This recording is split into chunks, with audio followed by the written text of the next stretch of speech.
Hello, gang. Welcome to the stream. This is the Adrel Show, where 3 times a week on Monday, Wednesdays, and Fridays, we look at all things World of Warcraft gold making.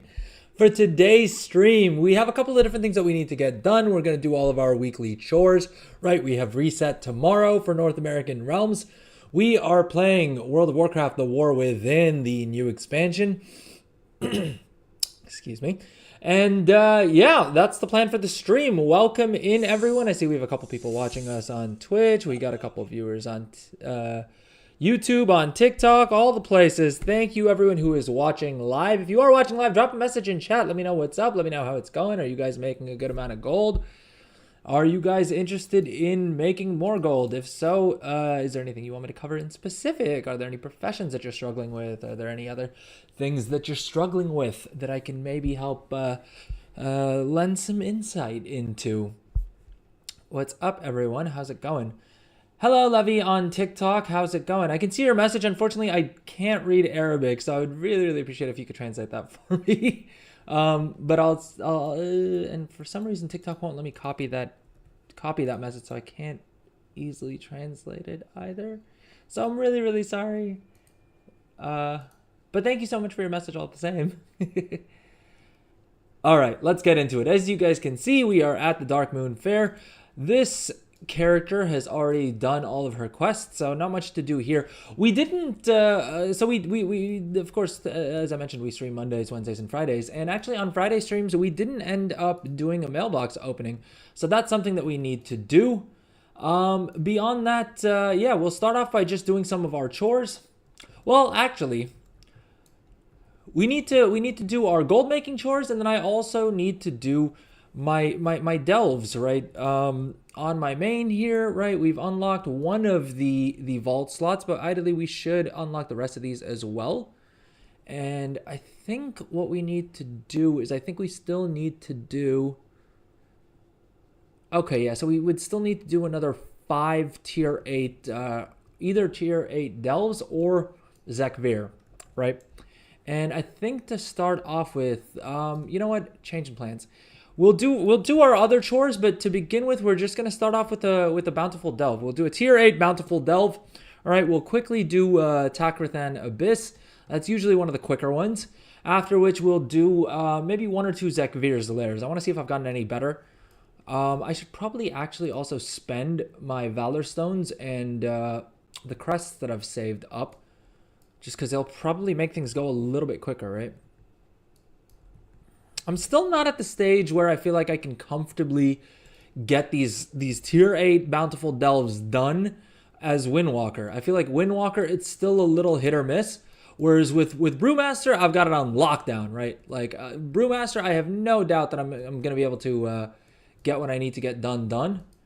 It just seems to be as Windwalker that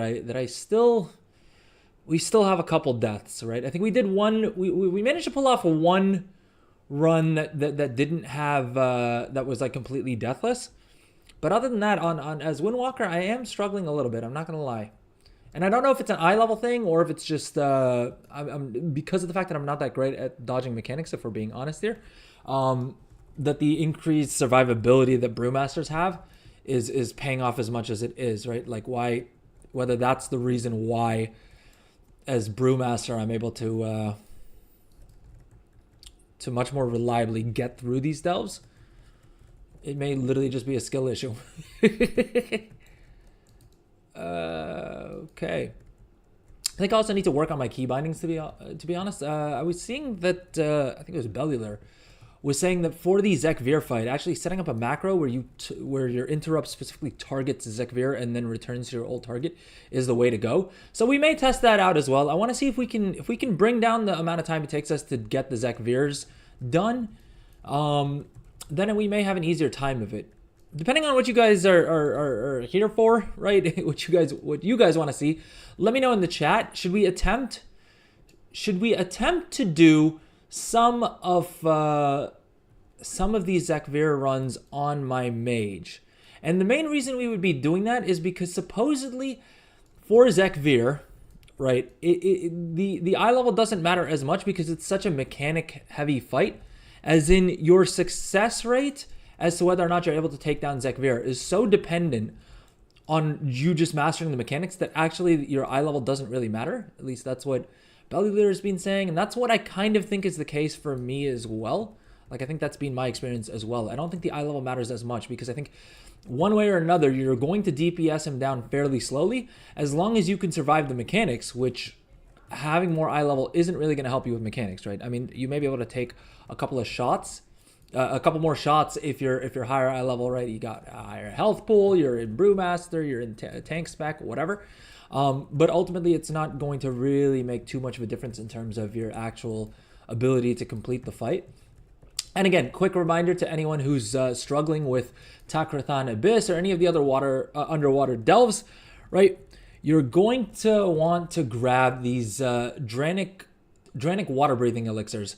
It'll make the entire run so much easier for you because you now no longer need to worry about breath or like breathing while you're in these underwater delves. And part of the thing is also just that not part of the things. Another cool thing is you'll also get an achievement for never running out of oxygen in this, like in one of these underwater delves, which you need for the meta achievement. What's up, Popu X4? What you've noticed is that if you get the kick and kill the egg, it'll be fine. Yeah, so I've been trying to interrupt his egg spawns as much as possible. But yeah, exactly. I completely agree with you. I feel like it's so much of that fight is just getting the mechanics down, and that's why I'm wondering if I'll be able to pull it off on my mage. My mage is let's check here. We're logged onto her as well. My mage is eye level 591. So nothing crazy there. I mean, it's not like my main is super better geared. My main 606. Because I don't tend to do a lot of like actual combat content, right? The majority of what I do in this game is just gold making. With this expansion, I've been having a lot of fun with the delve system. I feel like the delves make it a lot more accessible to actually gear up characters. Or like, and I'm actually genuinely enjoying the like difficulty level. I feel like they're very, very well tuned. By which I just mean they're probably easy enough for me to actually do. But what's up, Pop you? How's it going? Welcome to the stream. Are you running a lot of delves? Or are you mainly doing gold making stuff? What's up? How's it going? How was your weekend? Did you play much WoW this weekend or...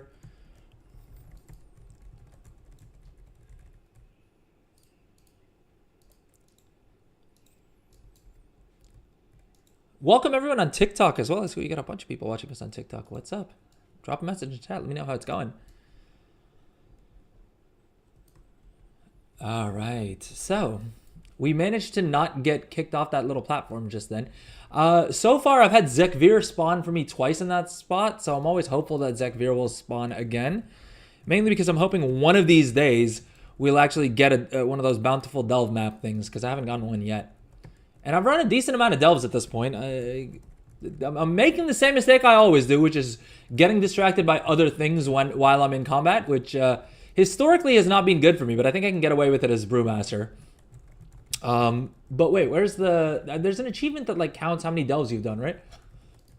Delves, get Delver of the Delves, open bountiful cup. So we've done 26 delves. All right, I've done a total of about almost 40 delves at this point, the bulk of which were tier 8 bountiful delves.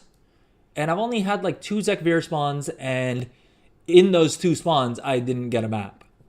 Neither from like the thing he drops, nor from the like end of delve little box thingy chest. I guess the bountiful coffers, I guess they're called. I'm going good, thanks.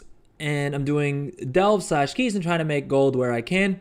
Yeah, weekend was good. Got a good amount of WoW in this weekend. How was your weekend? Good stuff. WoW weekends are always fun. Yeah, I'll be honest, I didn't play much at all this weekend. We streamed on Friday for like 7 hours, which I wasn't planning on having as long of a stream then, but we had a good old time, I feel like. And then, yeah, I honestly don't think I even logged. I think I logged in for a little bit yesterday because I was catching up on the UFC fights. And so I logged in for a little bit, did the Dark Moon Fair on like 1 or 2 characters.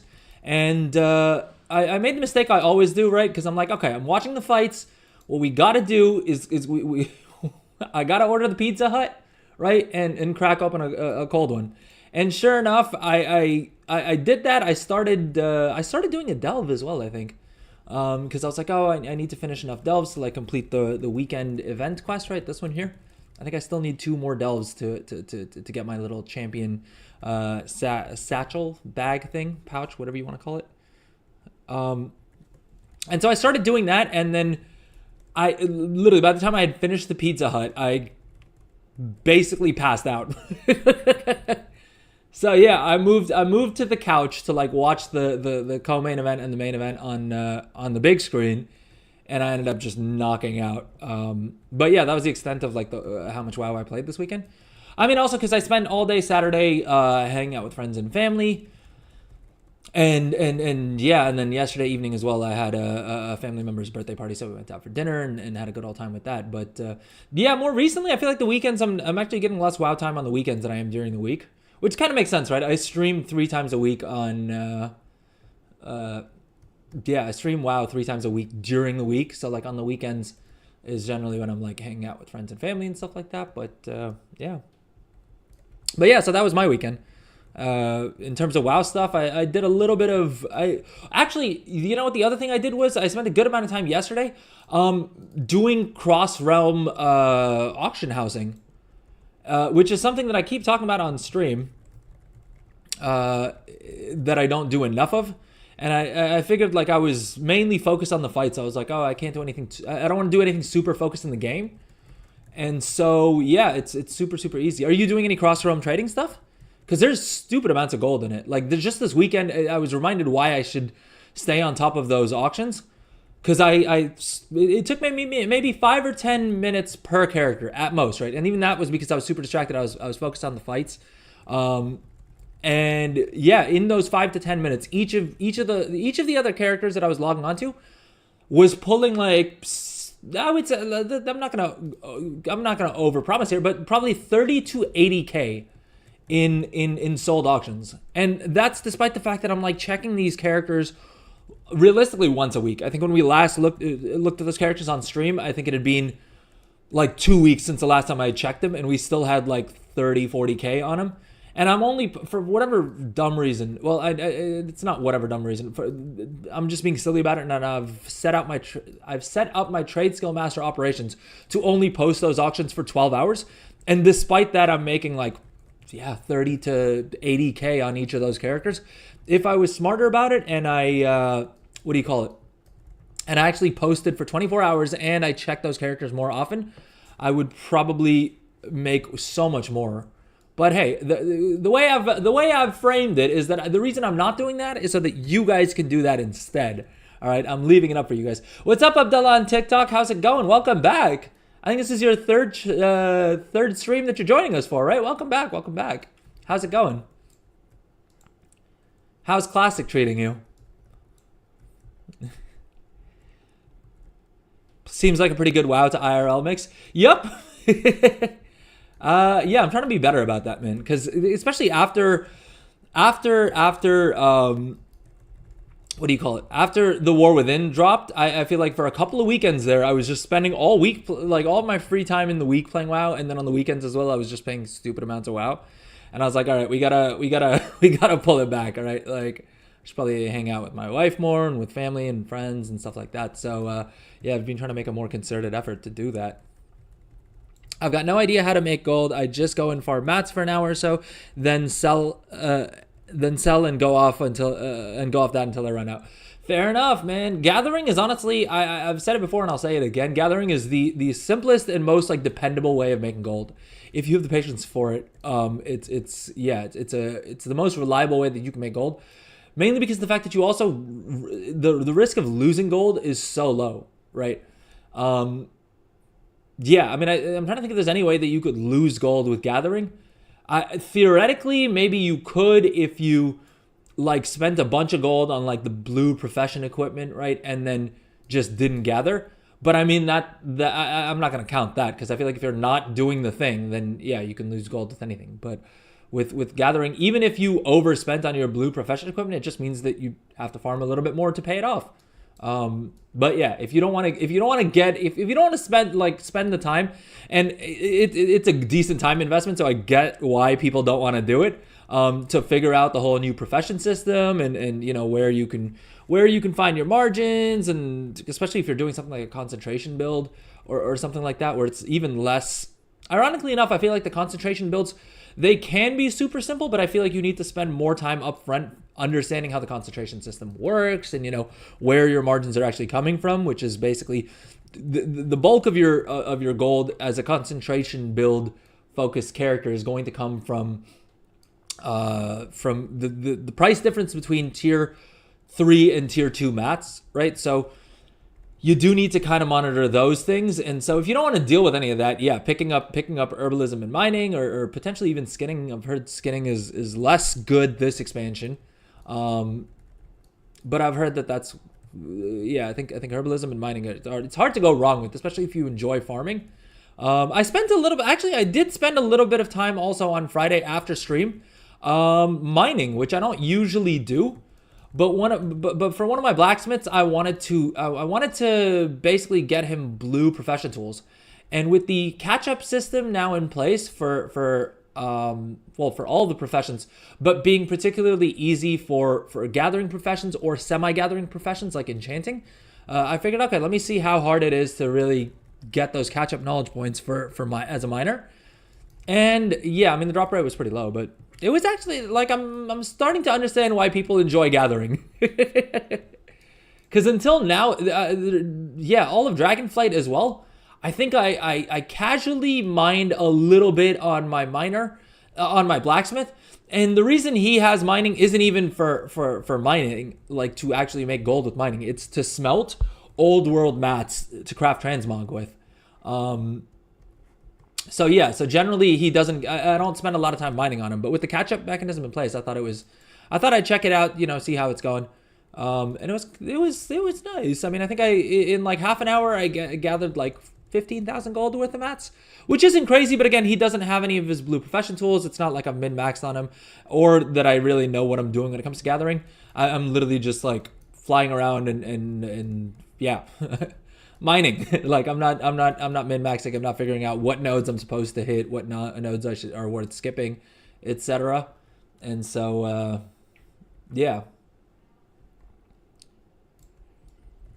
Are you interested, Popu X4?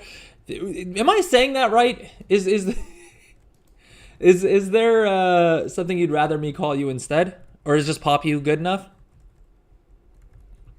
Do I need to throw the ×4? Or is it Popu? I think that was 5. Call you Pep? All right, there we go. That's a lot easier. Thank you for that. But so Pep, are you interested in figuring out how to make gold with professions, or like to do something else with the mats that you're farming up? All right, so this is going to be another boss. Like, I feel like all the bosses are more mechanic driven than just being good at surviving. So we're going to swap to Windwalker just to see if we can take out the boss a little bit quicker. Then overall that'll be a good thing, right? And I think the main thing is I just need to stay out of that frontal cone, because I think when we did this boss the other day, part of the issue was that I was getting tagged by the frontal cone. All right, and I got to make sure not to read chat. So everyone who's watching live, thank you so much for your chat messages. I just need to take a couple of seconds here to make sure that I don't die to this boss, because I think on Friday's stream, when we attempted some of these delves, I was making the mistake of checking chat while in combat, which never ends well, especially on these bosses, because so often the difference between beating them and wiping is just missing one mechanic, especially on tier 8. At some point, I also need to clear tier 9, tier 10, and like basically unlock the question mark difficulty Zekvir, because I do want to get that mount, and the sooner I can get it, the better I'll feel about myself, right? And I can add that to my application to Liquid Guild, right? We already have the screenshot of the achievement that we got for clearing a tier 8 bountiful delve without dying once. So I mean that I think is definitely getting me into Liquid. I'm on Illidan North America anyway, so I don't even have the server change, right? So I think I'm more or less in there. But if we really want to make sure, we really want to impress him, right, even further than than being able to run a tier 8 bountiful delve without dying. I feel like if we have the void mount, right, then it's a complete shoo-in. I mean, then maximum has to watch out, right?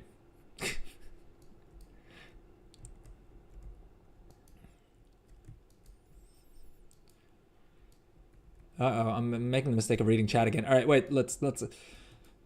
Sorry, folks. I promise I'll catch up on chat. The second we're done with this boss, we're so close here. And until now, I feel like, you know what? I'm gonna blame chat. On stream, whenever I've died to these bosses, it's because I've tried to catch up on chat while fighting a boss, and that's never ended well. So today we're gonna try and stay focused. We're gonna take out the boss, and then I will catch up on chat. So thank you everyone who's dropping messages. I see on YouTube and on Twitch, and I don't think anyone's saying anything on TikTok just yet. But what's up, Abdullah? Yeah, of course I remember you, man. You're here for so many of the streams. That's what I was saying. I feel like this is the third. This is, if I'm not mistaken, this is the third stream you've dropped by for, right? Or at least third stream that you've chatted for. I still haven't figured out to see who's here on TikTok. So maybe you were lurking for some more streams, in which case my estimate there of 3 streams is wrong. But I know that I recall chatting with you at least for 3 of these streams. Although in saying that, I see that TikTok showing me that no one's watching the live stream, so Abdullah may not still be here. If you are here, drop a message. Let me know what's up, man. Let me know if you're still here. Boom. Okay, see, we managed to take out the boss on our first attempt by just me not reading chat during bosses. So I think that's the move. I think that's that's what I've been messing up until now. And we did it as Windwalker as well. I'm wondering if my eye level or my skill level is now high enough that I can just run Bountiful Delves on tier 8 difficulty as Windwalker. Because maybe now I know the class somewhat decently enough to do that. All right. Let's catch up on chat real quick, and then we'll open up the coffers and see if we got something other than a trinket. All right, so I'm going to need everyone who's watching this live to cross your fingers with me, and we're going to pray that we do not get another gosh dang trinket, because Lord knows we've gotten enough of them. Our entire vault this week was filled with trinkets, all terrible. And yeah. Pep, you're open to any sort of gold making, TBH? Okay, perfect. Well, this is a stream for you. We when we're not running delves, which is most of the time, to be fair, yeah, we cover every single profession. We cover a bunch of other little gold making things and stuff as well. We'll run a couple more delves just to unlock the vault slots. Are there any other weekly activities? I feel like there's a couple of other weekly chores that I haven't gone around to. All right, fingers crossed. Let's see here. Ooh, boots. Dude, hell yeah. Boots are exactly the slot that I needed. Okay.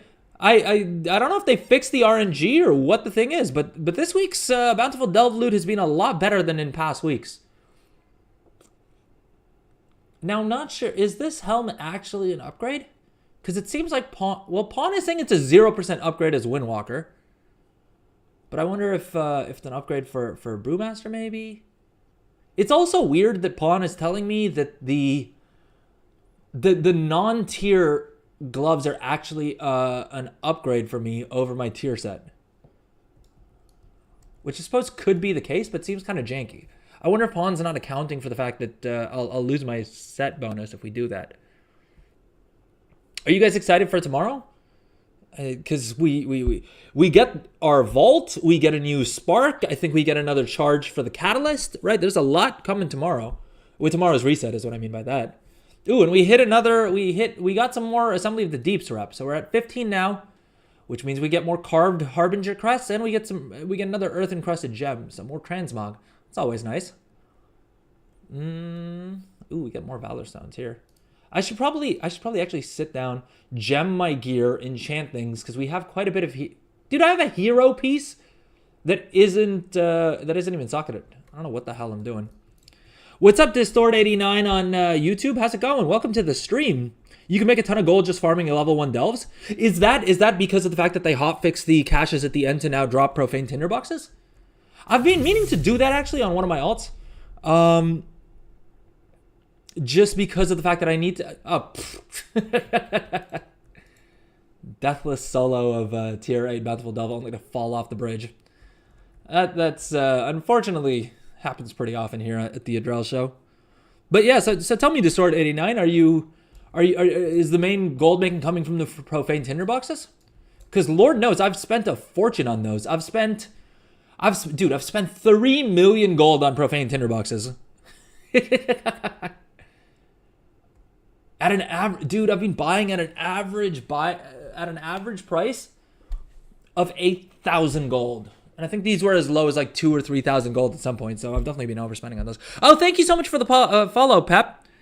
Thank you. Very, very much appreciate that. Yeah, I'm trying to get myself a new headset because this one decided to break on me and is super janktastic. So yeah, and everything helps. Follows, subscribes, likes, all the things help, right? So wherever you're watching this, if you're enjoying the stream in any way, shape, or form, please consider following, subscribing, liking, doing all the things. We know what all the things are. I don't think I need to explain to anyone what helps us content creators out in 2024.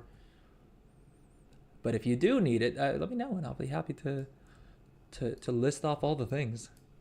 But thank you again, Pep. So yeah, Distort, let me know. Is it just the profane tinderboxes and things?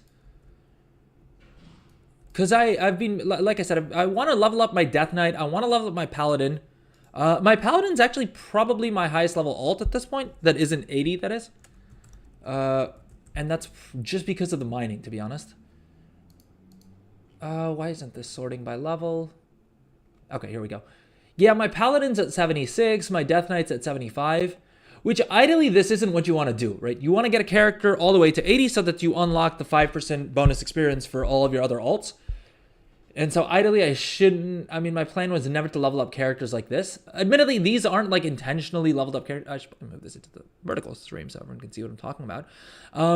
Yeah, this is not how you want to level up alts, right? In Dragonflight, that's how I did it, and they were just leveling up by doing their like weekly profession quests and like different weekly tasks.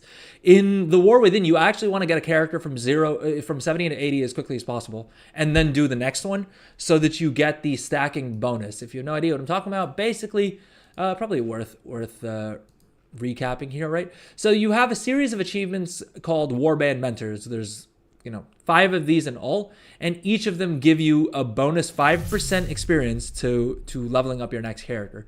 So as a result, if you've got a whole bunch of alts like I do, what you want to do is get a character to 80 and then move to the next one. The problem is that I'm using all of these guys for professions, and so they end up just getting experience from first craft bonuses and from doing their weekly quests and things like that, which is why you have all these characters at different levels. But this week is probably... when does the weekly event stop? Oh, dude, tomorrow at 7 a.m. Okay. Because the point is, on this stream, I thought we'd do all of our weekly profession chores. Oh, thank you so much for the follow, TechDex. Welcome to the stream. Thank you so much for the follow. Very much appreciate that. Legendarism, welcome back. How's it going? How are we doing? How have your normal mode raids been going? I'm sorry I couldn't join the other day, man. And I'm not gonna lie to you, it's probably gonna be a little bit until I join normal mode raids. Just because, like I said, I haven't raided seriously. I'm trying to think. I mean, I think literally the last time well, actually, no. I was gonna say the last time I raided was with my guild in freaking Wrath, I think it was. And I've told the story on stream, but basically I was raiding with an RP guild, and I got guild kicked because the druid went into tree form, and I RP'd that I was peeing on the tree. Or I think I RP'd that my hunter pet went up to the druid tree and took a little tinkle on it, and dude, I admittedly, look, I was, in my defense, I was like 14, right? I was like 13 or 14, and so I was just being a dumb little kid, and I got chewed out. The GM like called me into like a ventrilo call, and like the druid was there and everyone was super upset and gave me this like really stern telling to that I'd ruined the entire raid for everyone with not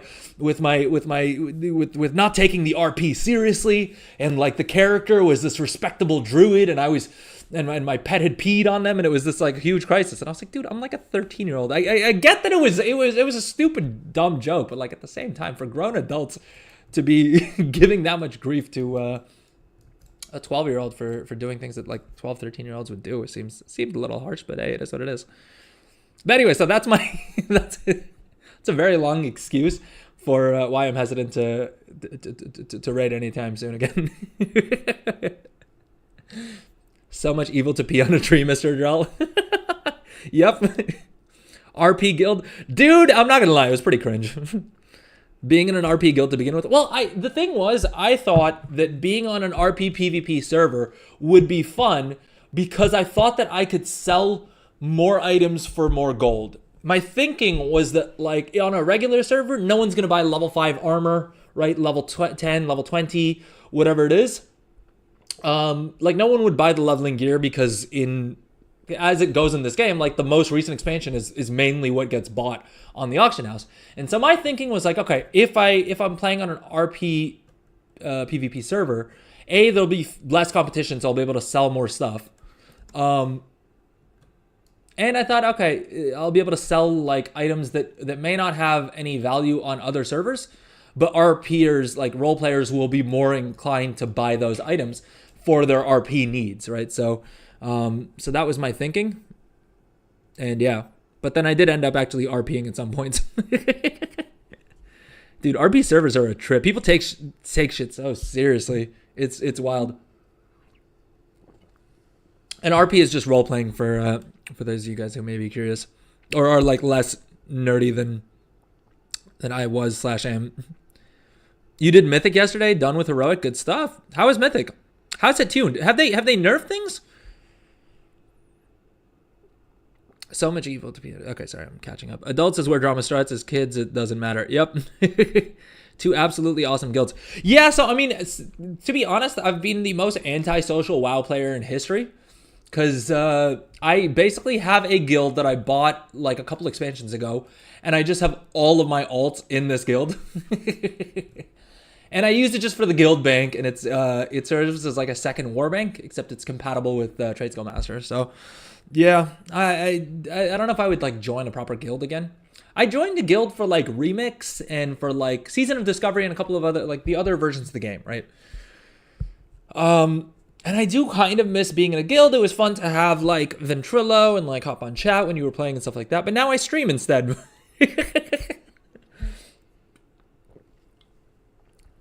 Valdrakken Accord is absolute awesome with the RP things they do. Oh, as a rep? Yeah, they have some really cool transmogs. And I think the Earthen, Council of Dornigal this time around also has some pretty cool transmog stuff for... Oh, wait, when did I unlock? I unlocked... Dude, god damn it, I'm such a noob. I didn't even realize, this whole time, the one thing that was holding back my eye level was my boots. Right? Until we just ran a Bountiful Delve and we got champion track boots from the Bountiful Delve, right? And this whole time, I guess I'd unlocked champion level boots from the Council of Dornigal and not even realized it. So yeah, that's a level I'm at. Do you really think I'm ready for Mythic rating legendarism? Be real here.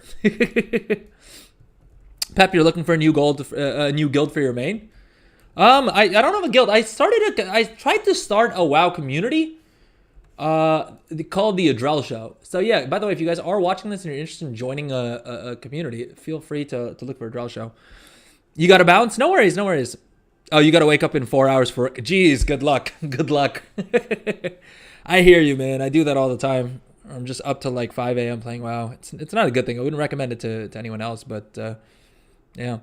PV is just eye level. If you're 615, you can join when we farm. Yeah, I'm not 615. I'm this is my mage at 591, and my main's at 606. Maybe with the vault this week, and maybe if we get lucky with some other drops. I think probably before attempting Zekvir again, we should sort out our gems and our enchants, right? Especially for at the very least for the hero track gear we have. All right, give me 1 second. I gotta hit my air conditioner. Actually, let's throw to a quick break, and then we'll come back and do Zekvir. And then we'll take out any other quick like PvE chores we have.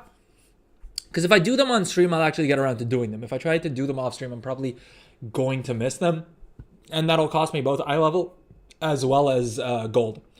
Because one of the like a lot of the chores we're also doing so that we can try and get some of the recipes that are worth a good bit. But anyways, let's take a quick little break and then we'll come back and get back to knocking out our weekly chores and then finally back to gold making stuff, right? Yeah, I think the main like weekly chores that we need to do is we got to do Awakening the Machine on both of these tunes because they both have enchanting. And the chest enchant that you get from Awakening the Machine is absolutely goated for gold making. I mean, this chick is spec'd into chest enchants, and I'll just show you guys what I mean. And this is the reason why if you have a character that has enchanting or that can pick up enchanting, you want to be running Awakening the Machine on them every single week. Because the Awakening the Machine event is honestly not that difficult. I mean, I'm not going to lie, I've wiped to it a couple times because I'm a noob. But honestly, for anyone who has a pulse, it's not that difficult. This one, is it this one? Yeah, this one. Dude, this recipe is goated. Whether or not you're min-max on enchanting, whether or not you even have these skills here, if you pick up this recipe, it's a license to print gold. Because it's the strength chest enchant, which means every strength user, like anyone who wears plate wants this enchant, more or less. Other than, I guess, healers, but come on now, guys, are we getting that technical? Everyone wants this enchant, right? And the recipe is so rare that if you get this to drop for you, it's a license to print gold. You could craft these at rank 1. You could craft these at rank 2 and 60% profit margin. That's wild. That's wild for enchanting. And if you craft them at rank 3, you somehow still lose 17% of your... How is that possible? I mean, the rank 2s alone will make you more than enough gold, and they have a higher sale rate than the rank 3s, so my point still stands. I wonder if people are just buying mats super cheap. I don't get why the rank 3 on this would be unprofitable. That makes little to no sense. But I wonder if that's just because people have bought mats when they were cheap, and maybe mats have spiked for certain items. But either way, it's still a license to print gold. Take my word for it, right? We're doing it on stream, so no one's gonna. So things are never gonna work out the way I say they will. But take my word for it. This is almost always profitable. And if nothing else, you can use concentration to make stupid amounts of gold with this in any case, which for enchanting is always nice. All right, quick little break, and then we'll come back and do everything else that we need to do. All right, so see you guys in a few. Thank you for watching live. If you are watching live, by the way, please consider subbing on YouTube, Twitch, all the things. Right, follow, like, do all the things. And if you sub on Twitch, you're also helping me replace this broken janky headset, which would be kind of nice because I keep feeling like someone's tapping me on the shoulder. All right, quick little break and we'll come back. See you guys.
All right, gang, and we are back. Up. Got the wrong window open. What's up? How's everyone doing?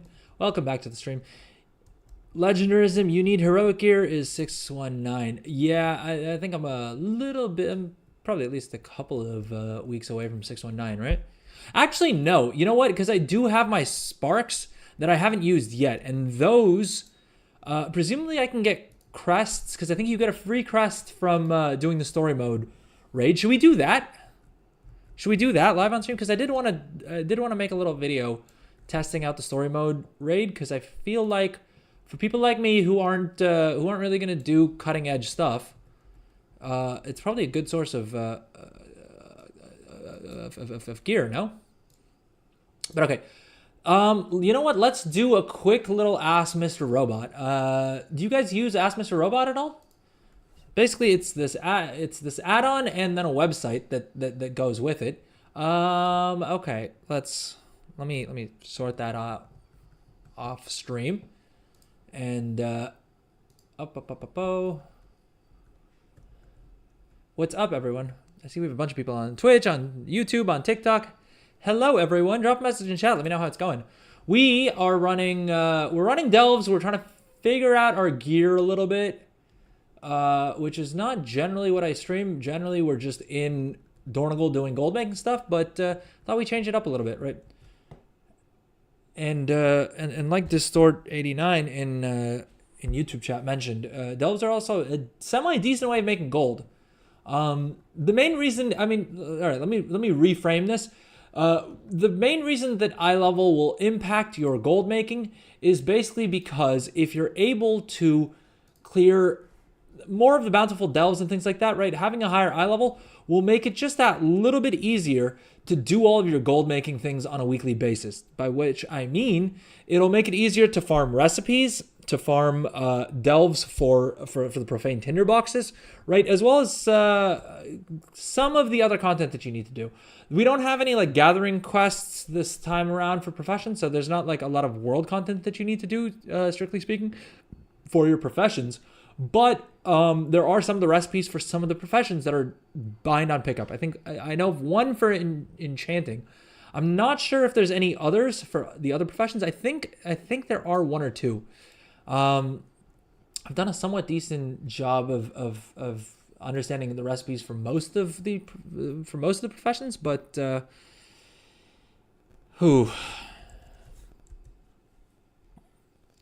may be missing something. But okay, so the next thing that we're trying to do is we're trying to unlock this achievement, the Harbinger of the Carved. And what that will allow us to do is basically buy rune crests in exchange for the carved crests, I want to say. Right, so we already got the achievement for the weathered crests on my main. And so as you can see here, I can convert my weathered crests into carved crests, right? Upgrade them, basically.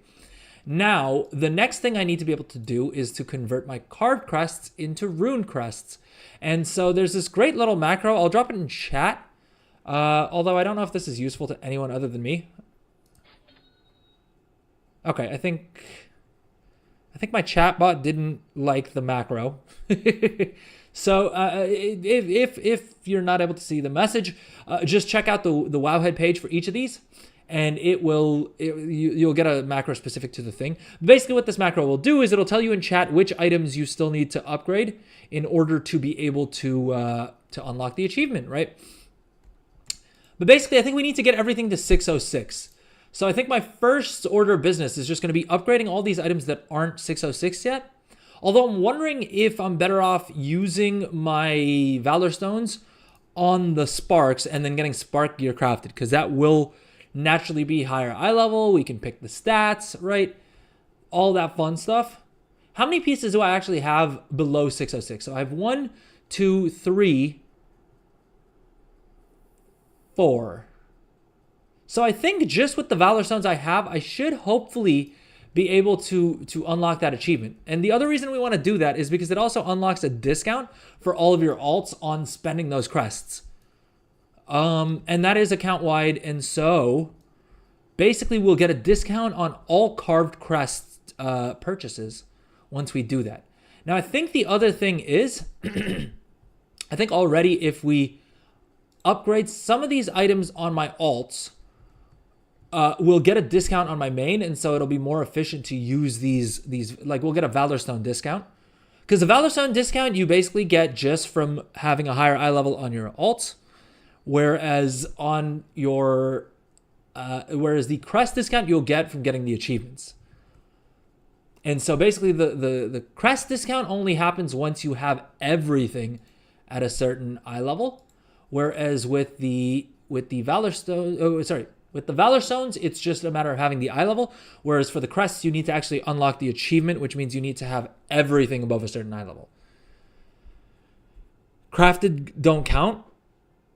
I think they do. The thing is, I think they do because it's just tied to the achievement, right?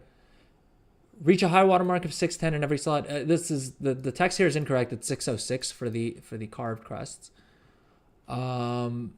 And I would assume that someone would mention it here if it was crafted. But I think crafted gear does count. Because I believe crafted gear does count for the discount, right? If I had a crafted 636 item, I think all my alts would still get discounts for those slots. Because you're still gated. It's not like you can get an unlimited amount of eye level 636 items, right? Because you're limited by the sparks, you're limited by the crests. I mean, the Valor Stones are not capped on, so those you could technically just farm as many as you want. So the point is, I'm wondering if it makes sense to upgrade one of these items on one of my alts first to unlock the discount in Valor Stones for my main. So sort of working backwards almost. Let's see. What other slots do I need to upgrade? The gloves, well, she doesn't have good enough gloves to upgrade. Presumably I could do it for rings. All right, let's do some quick math here. 145 for the chest, right, which we have to get to 606. The gloves is another 120. And then each of the rings is another 75. Well, sorry, the rings and the boots. The question becomes, are the boots that we get from the rep vendor more of an upgrade? Because then we want to upgrade those instead. Then we'd rather just upgrade those right away. All right, let's fly over to screw it. You know what? Let's just never mind. We're just gonna upgrade everything to 606, unlock the achievement, and then we'll sort out our gems and enchants real quick, and then we'll take both of our characters over and do Awakening the Machine. And like I said, the reason we're doing Awakening the Machine is actually gold related, or gold making related rather, because of the fact that it will, that's our main source. Well, not that's our main, that's the only way that we get that,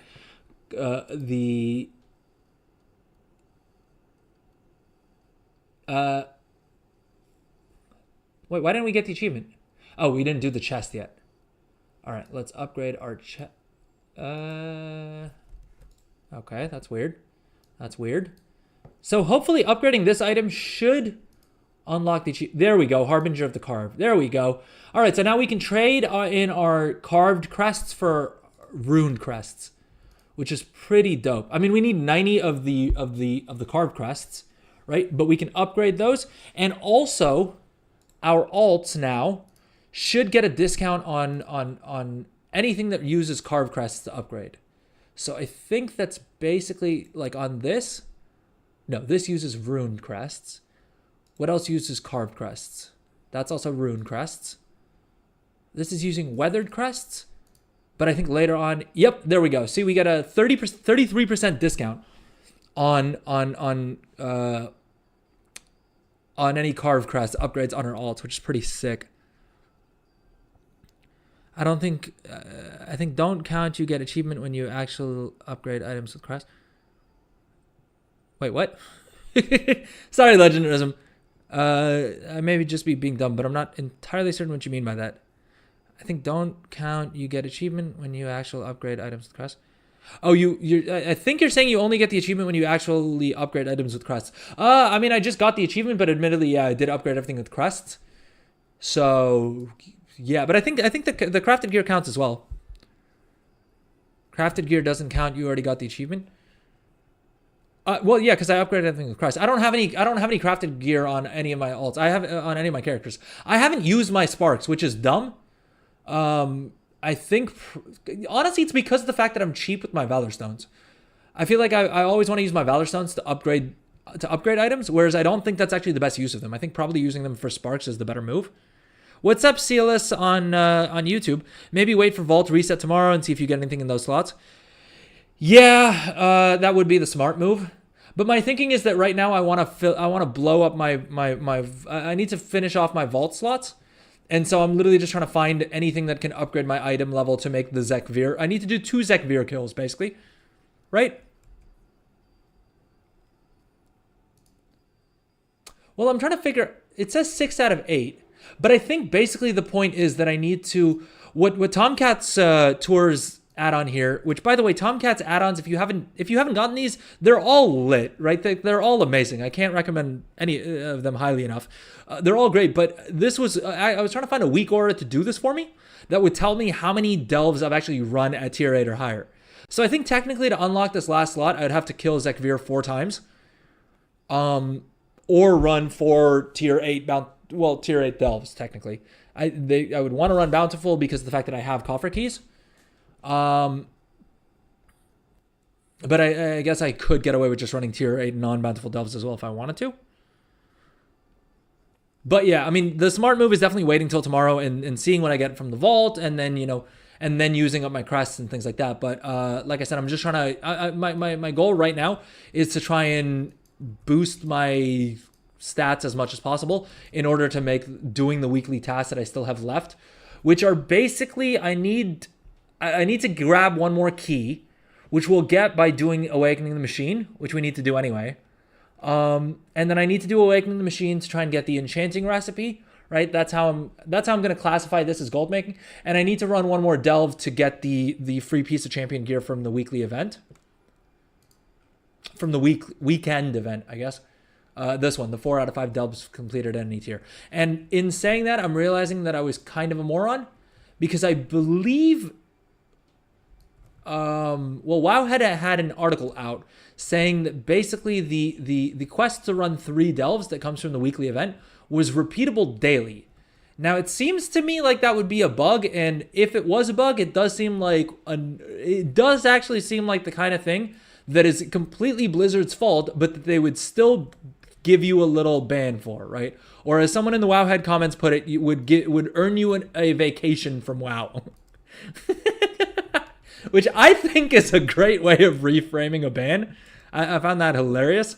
Because let's be honest, a 3-day ban is kind of just a vacation from playing WoW for a bit, which I think we can all use on some level. But okay, it looks like the quest isn't available to me, so I think that was just a bug. Hopefully Blizzard didn't ban anyone for it, because usually I'm not a fan of them not punishing people for exploiting. But in this case, again, for me the line is always, is this something that you could do on accident just by playing the game the way that you normally would? And I think having that quest pop up multiple times falls under that definition for me. I feel like if you didn't know that it was a bug, then there is a universe in which you could think that was genuinely what you're supposed to do. And so I would feel bad if Blizzard was banning people for that. Vaskarn has sent us a mail. Let's see what that mail has. Oh, more Valor Stones. Heck yeah. Okay.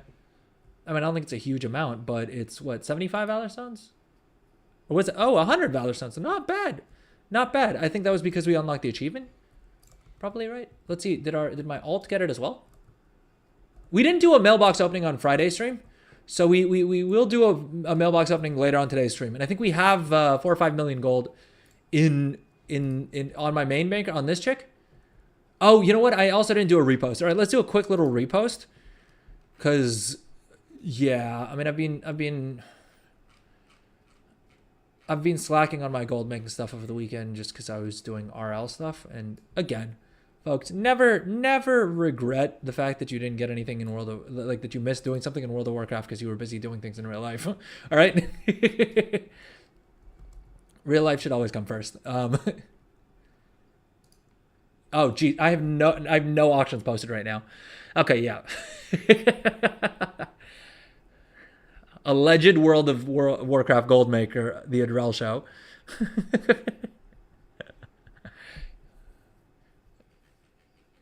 Yeah, this is just me being way too comfortable with how much gold I have. And I shouldn't be, because we said that we're going to target hitting 40 million gold. I think we said by the end of this week. If you're watching live and you remember me saying that, did we say the end of this week or the end of next week?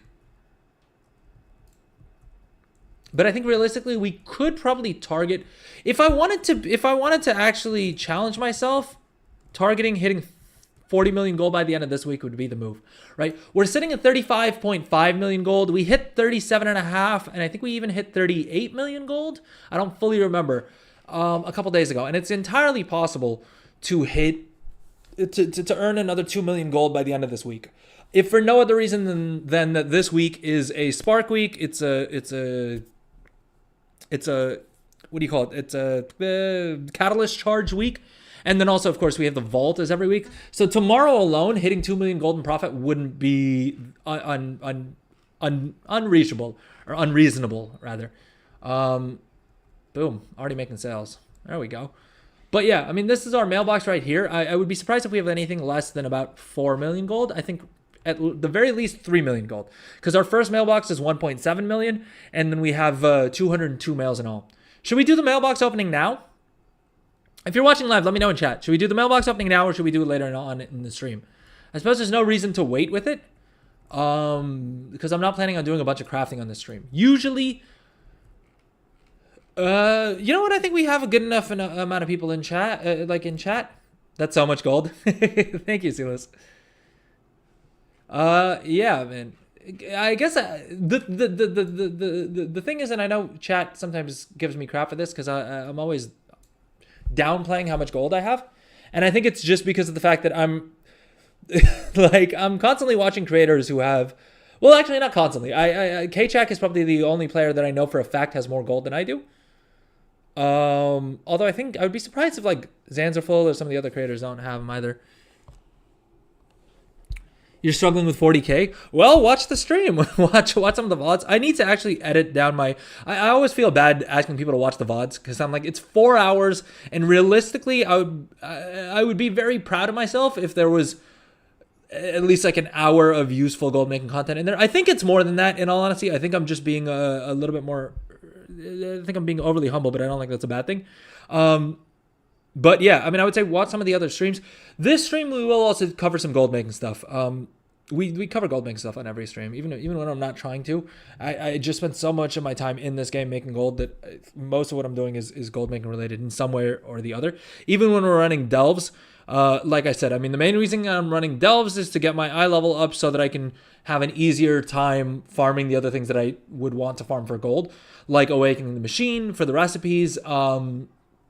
Yeah, what else am I running for gold? What other content would I run for gold making? Yeah, I mean, I think that's primarily it. I guess the delves also, profane tinderboxes are kind of nice. But I mean, that said, we were looking earlier and I've spent... Lord, where is it? Where's it? Do we have a profane tinderbox in this guy's inventory? In this chick's inventory? No, we don't. Yeah, we were looking here. I've spent 3 million gold on profane tinderboxes. So... And that's to buy 376 of them. And this is, keep in mind, this is Trade Skill Master, which isn't even accurately capturing everything. So realistically, the number is probably even higher than this. And there's no universe in which I could farm up 376 profane tinderboxes, right? So yeah, I mean, that's why I'm less of a fan of farming, because I keep in mind all of those profane tinderboxes that I've bought aren't to craft anything for my own characters. My main here doesn't have any enchants on anything. And where I do have enchants, they're just the cheap enchants or rank 1 or rank 2 enchants. I mean, this is a hero track weapon that I grabbed, and even on this I put a rank 2 enchant on, right? I'm cheap when it comes to enchants and gear and stuff, just because I don't spend all that much time. All right, let me catch up on chat. Illumin Moo. Am I saying that correctly? Illumin confirmed. I've just joined for the first time. What do I typically do to make this quantity of gold? So a bunch of different things. I'm not gonna lie. Primarily, well, wait. Let's swap back here. This is my main banker, and we can just look over what she's sold so far. You know what? Let's go ahead and do the mailbox opening now. What's up, Bipolar Taco? Welcome to the stream. How's it going? Welcome back. Always love to have you joining us. You believe in me? I can farm all the tinderboxes if I want. I mean, yeah, I can, but. Is it worth 3 million gold? Because the thing is, I've made profit off of those, right? All of the profane tinderboxes I've bought, I think that was the point I was trying to make before I got distracted, as I always do. I've made more than 3 million gold off of these profane tinderboxes, right? So that's why I'm always like, I'd rather spend that time crafting or figuring out better markets, right? Figuring out different builds and things like that, than farming the tinderboxes myself. I'd rather just pay someone to do the farming for me and take the profits off the top. But okay, Illuminmu? I guess I'm getting tripped up by your name because I'm wondering if it's pronounced like aluminum or aluminium, right? Whichever pronunciation you go with. I'm wondering if it's pronounced closer to that. Illuminmu. Illuminmu? Is that the thing? Illuminmu? Okay, anyway, let me know in chat, Illuminmu, if I'm pronouncing it correctly or if you want me to pronounce it a different way. But what do I typically do to make this quantity of gold? I mean, on this character, primarily enchants. You'll see here, it's there's a bunch of enchants, right? This is just one mailbox, so this isn't everything that I sell. And this chick, this banker of mine, only does region-wide auction house stuff. So consumables primarily. Yeah, I do have other bankers that do profession equipment. I have one other banker that does the profession equipment and profession equipment, leveling gear, PvP gear, that kind of thing, right? All the crafted stuff that goes on the server-specific auction house, I would say. And then I have a bunch of level 10 alts spread out across a bunch of different servers for cross-realm trading, where I craft things on my home realm, which is Illidan, North America, which is one of the fullest pop servers, and then I sell them on other servers. Again, super easy to set up. If you check out one of my VODs, I give an overview of how to set that up and best practices and things like that. I do need to edit them down, and I've been saying this for weeks. But I will actually get around to it this week. This week I'm actually going to spend some time editing and putting together shorter videos, so it's easier for people to like refer people to those things. But primarily on my main banker and this chick who's bringing in a lot of gold, it's enchants do a lot of gold for me. I started getting into jewel crafting reagents this week. So that's brought in a little bit of gold. Things like armor kits, spell threads, right? Some of the, I mean, this was a concentration craft, the rare concentration craft. I've not been doing a lot of concentration crafts. Most of my characters are almost always capped on concentration, which is not a good thing. I'm not saying you should do this. If you're trying to make gold, use your concentration. Don't do what I'm doing. It's not a good move. I just am, A, I'm lazy, and B, I don't love using concentration. And so as a result, I don't end up doing it. And this is what I always say when it comes to gold making. If you're not enjoying doing something, it doesn't matter how efficient it is for gold making. You're probably not going to make that much gold with it, just because of the fact that if you're not enjoying it, you're not going to do it. And so one of two things will happen. Either you'll be like me and you just won't do it, or B, you will do it and then you will get burnt out on the game and quit, which is the lowest possible gold per hour. Yeah. Beyond that, I mean, you'll also see some other items in here that are maybe a little bit more interesting, actually, for some people, right? Things like the weapon stones, the tool stones, right? What else do we have in here? The embellishments, right? When those are profitable, I'll craft those. And all of these crafts are more or less, like I said, I'm not using concentration. They're guaranteed crafts. And you may be thinking, okay, that takes a lot of time and investment, right? You probably need to have a character like this that has, full skill, has a whole bunch of knowledge points that are saved up, and blue profession equipment.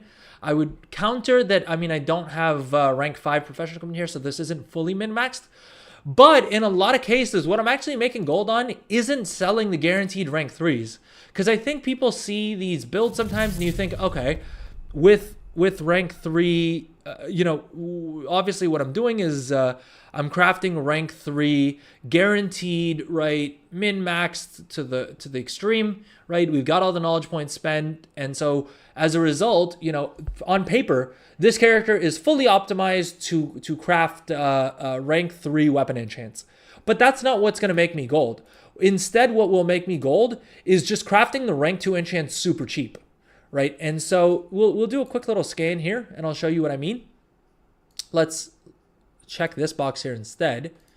And you will see that actually the main things that will earn me gold, okay, bad example in this case, although not a terrible example, because again, here, this is in some ways a kind of good example. Mainly because these tool enchants aren't actually that hard to compete in. Because of the fact that the recipe for this costs Artisan's Acuity means that there's not that many people doing it. And so as a result, you're able to compete a lot better. And so what I would say is for a lot of these things, look at things that you don't think have a lot of gold.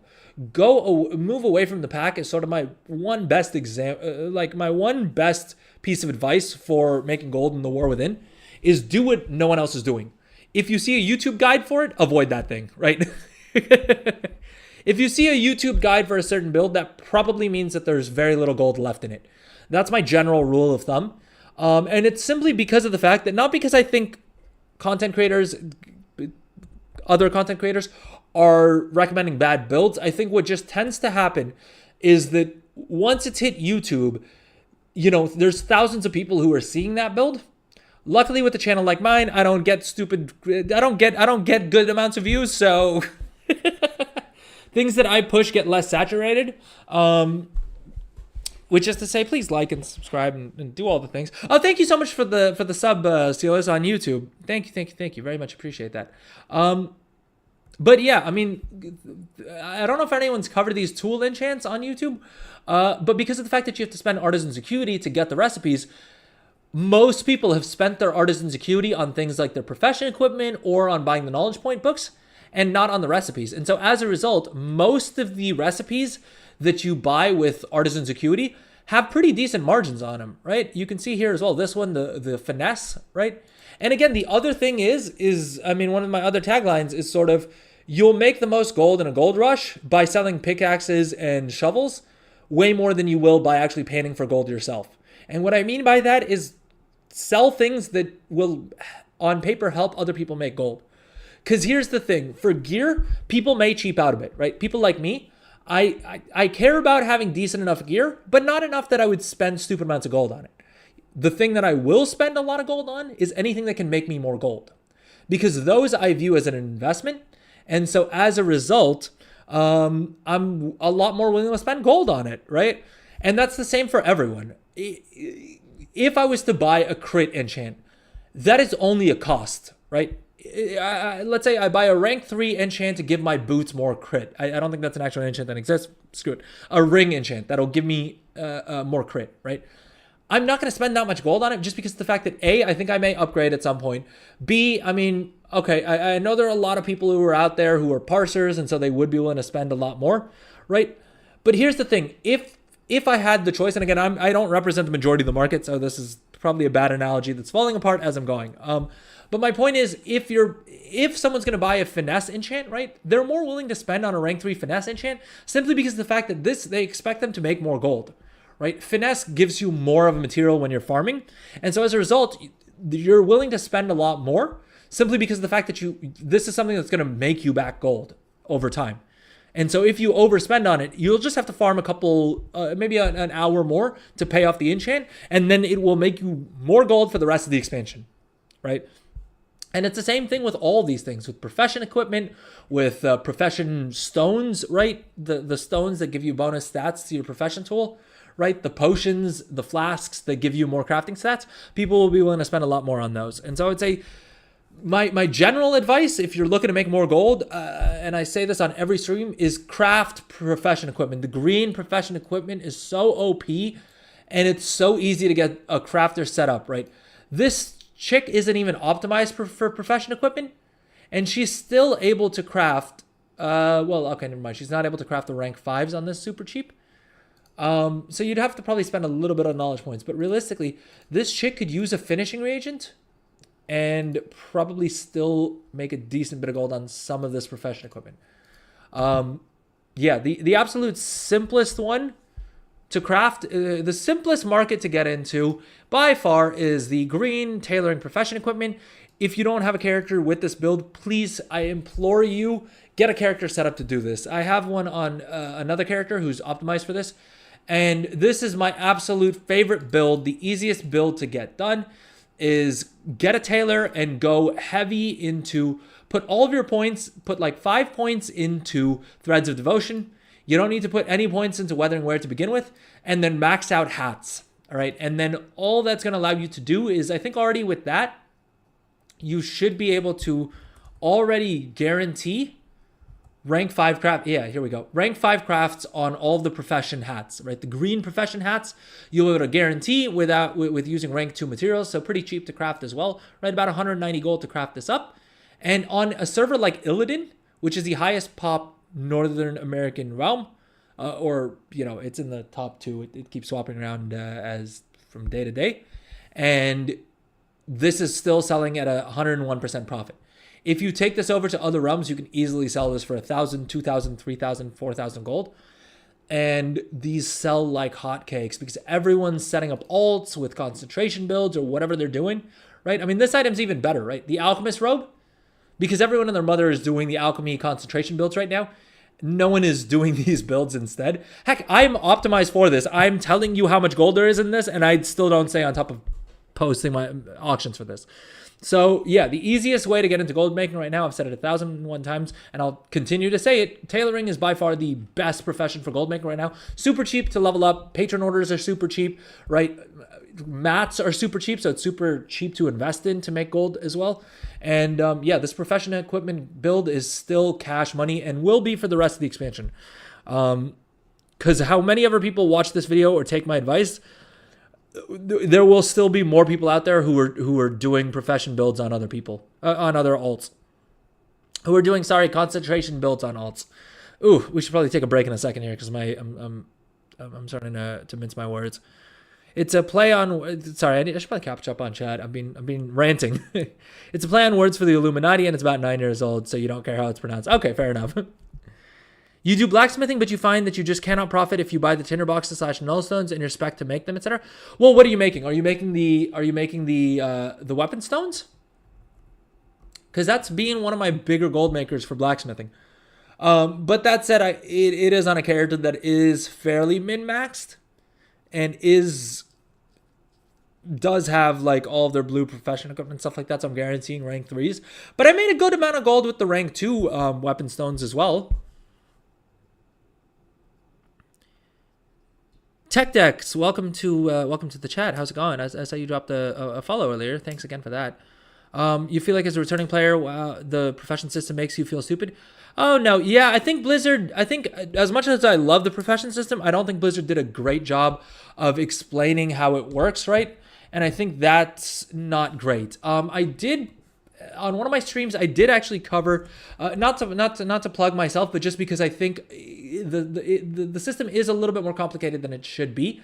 And as a result, I think, unfortunately, like with a lot of things in WoW, you do need to go outside of the game to find the best information about how to do things in the game.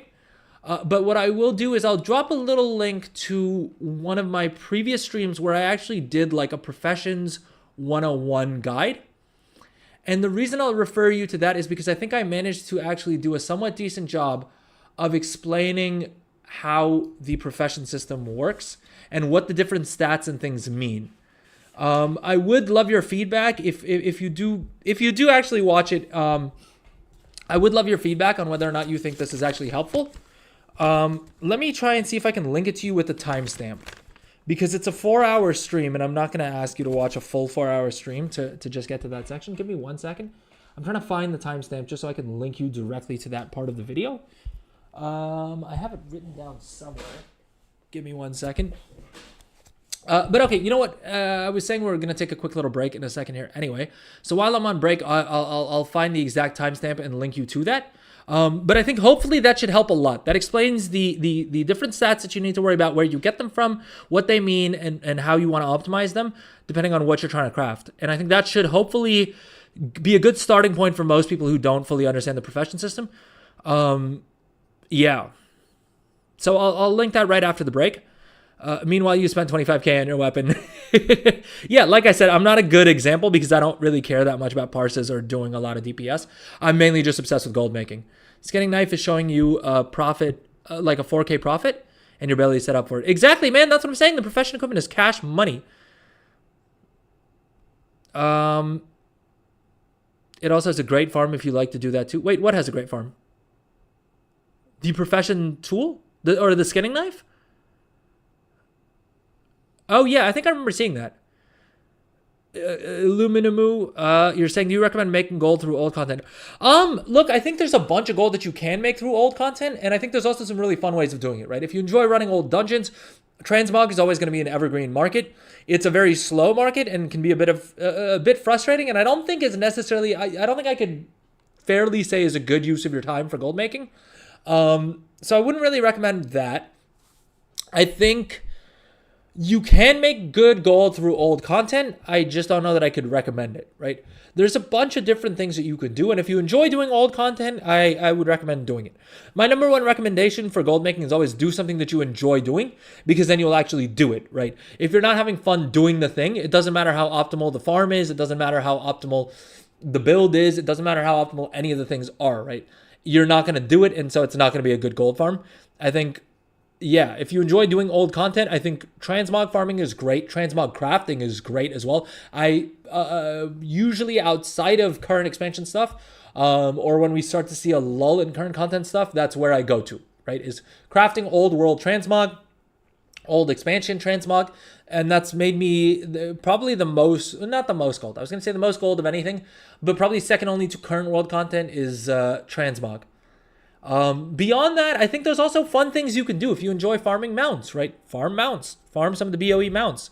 If you enjoy figuring out how to get more difficult mounts, I mean, just as an example, I paid someone 200,000 gold to just walk me through the quests required to get this mount, the Hand of Nilgan mount. Now, this was before they just gave everyone this mount on the trading post. And I kind of figured that they would do that because of the fact that I got this mount like 2 weeks ago. And so I kind of figured that they would give everyone this mount, right? But this is a fairly complicated mount to get. Not complicated because it's difficult. It's just there's a lot of steps involved. And I was too lazy to read the different Wowhead pages and to like go through and figure out all the whole thing. So I paid someone 200,000 gold to spend literally half an hour taking me through the quest. And all he did was he had a passenger mount. I would hop on the mount. He would take me to the thing. I'd turn in the quest. And I'd hop back on his mount and he'd take me to the new thing. And I paid him 200 grand for that. And that was 200 grand for like maybe 20 or 30 minutes. He was just advertising in trade chat and I happened to see his message. So, I mean, things like that are great little old world mounts, are great little old world sources of gold that you can sort of find that could be fun if you enjoy doing old content, right? And there's no cost to that. You're spending 20 minutes of your time. And if you already know how to do the mount, then it's that much easier. Oh, thank you, Bipolar Talker. You're saying that you're right here. You're right there with Tech Dex, and that watching the stream has helped a lot. I really appreciate that. I'm happy to hear that, too. Wish you had started sooner and could have saved a bunch of knowledge points not going into alloys too much. Yeah, I mean, the thing is with alloys, I think there's probably still a good bit of gold in there. But again, I was tempted to go into it, and then I saw a bunch of different YouTube videos about it. And like I said, my general rule of thumb is once I start to see YouTube videos for a certain build, I sort of start to lean out a bit because I'm like, okay, that probably means that there's going to be a bunch of competition in there. Ironically enough, I feel like with YouTube videos, there's a sweet spot. If you see a video that's being released either in the last day or two, or like I'd say up to maybe 2 weeks, right? Any video that you've seen in the past 2 weeks, like released in the past 2 weeks, you're probably not going to be able to make gold with it. If it's older than maybe like a month or two, realistically, the older a video is probably when you're going to make more gold with that, because most people who have watched that video have tried it, failed with it, and given up on it, and so then the margins start to come back. But yeah, that's my little trick for that. But that's why so much of my content, I focus more on showing people how to come up with builds or how I'm coming up with these builds as opposed to recommending specific builds. Because I think any build that I recommend, there's probably at least a couple of other people who are trying the exact same thing. And so therefore the margins are going to naturally start to wane a little bit on it. I think I'm luckily well, for better or for worse, I'm a small enough content creator that probably there's not that many people doing it. So you can probably hopefully still make a decent bit of gold. But yeah, weapons your BIS, so you're not too mad about it. Yeah, fair enough. I mean, 25K for your BIS is not bad, right? Oh, tailoring farms? Yeah, I mean, tailoring, I've ranted about this many, many different times, but there's a million and one reasons why tailoring is the absolute BIS profession in my mind for this expansion, especially for ease of accessibility. It's probably the profession that I've made the second most amount of gold with. I think enchanting is still where I've made the bulk of my gold this expansion. But tailoring is definitely a very close second. And enchanting, I just wouldn't recommend because I don't think it's a very high effort thing, and the margins are very slim. So you need to have a lot of capital in order to make a good amount of gold, and you do always run the risk of losing a lot of gold.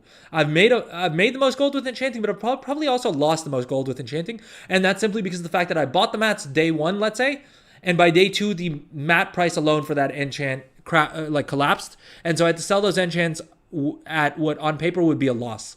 Because I probably spent a couple hundred gold, let's say, for rank 3 dust, and now the price of that, and by the time I sold the enchant, the rank 3 dust was like 100, 150, 170, 200 gold, whatever it is, a lot less than I paid for it at the time. So on paper, it's still a profit, but realistically, it's actually, I made a loss on that just because the enchanting materials itself lost value. Whereas tailoring, you have a lot less of a fluctuations in the price of the mats, and so as a result, you're good. What's the spec to go for alchemy money making? Check out Friday's stream. Friday we did like an alchemapalooza is what I called it, and I basically went through leveled up some. Well, I gathered all the knowledge points from scratch. We figured out how many knowledge points you can get on a fresh alchemists, and then I went through about, I think, 4 different builds that were, none of which were concentration builds. All of those characters were completely guaranteed craft builds, which is how I like to make my gold.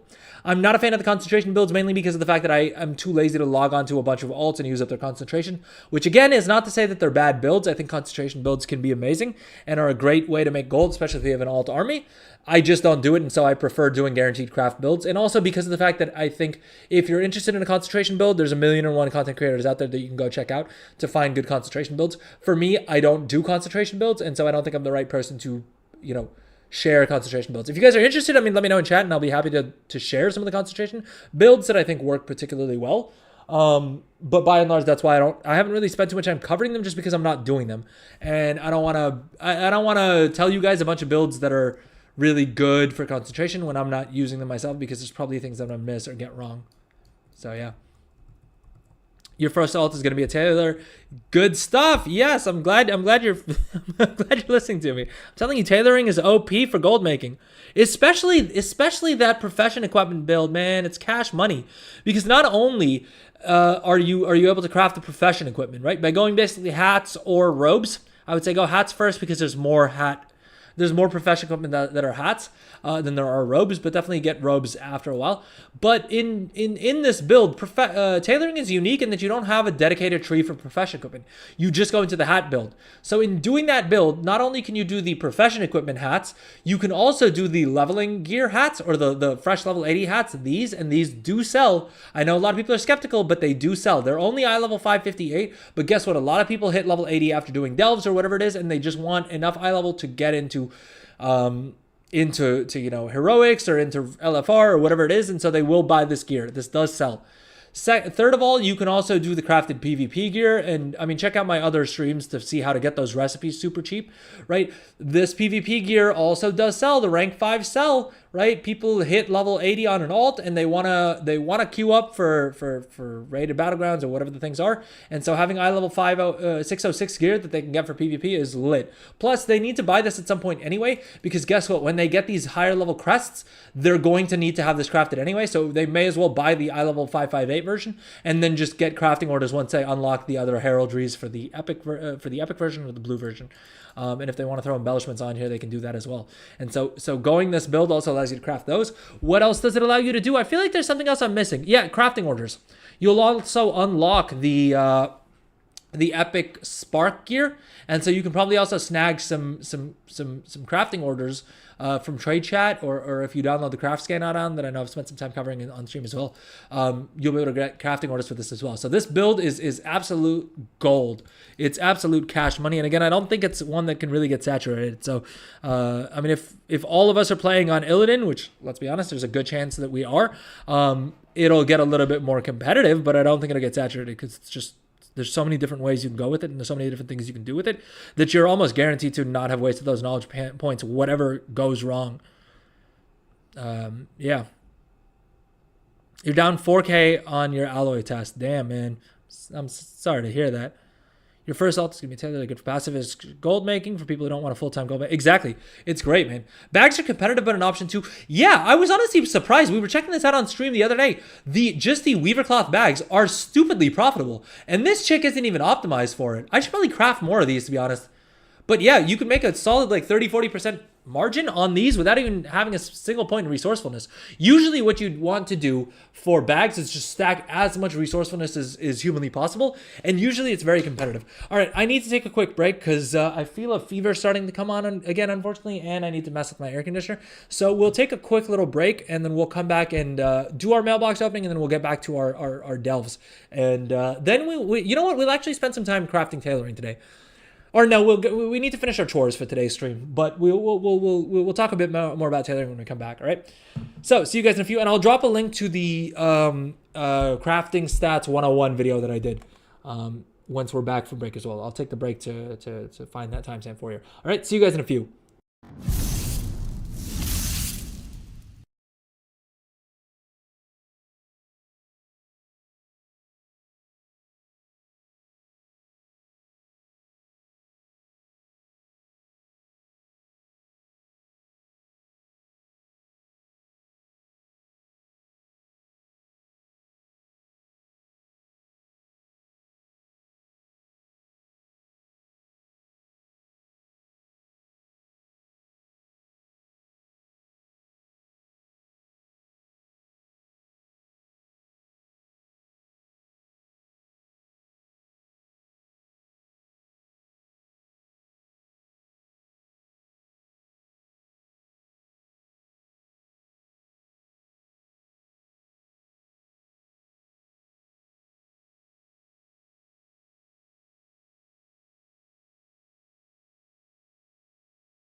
All right, gang, we are back. I'm so sorry for the extended break. Unfortunately, just got a little bit dizzy, so I needed to lie down for a couple of minutes.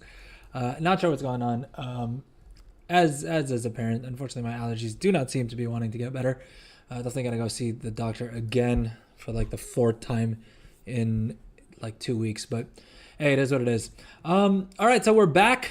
We'll do the mailbox opening in a little bit. I feel like I don't quite have the energy to do it justice right now.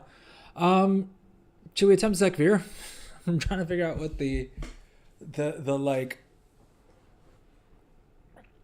the least heck. All right, let's figure out our gearing. I dropped a link in chat, by the way, to the crafting stat guide that I mentioned with the timestamp there. So hopefully that makes it a little bit easier because it is a pretty long stream.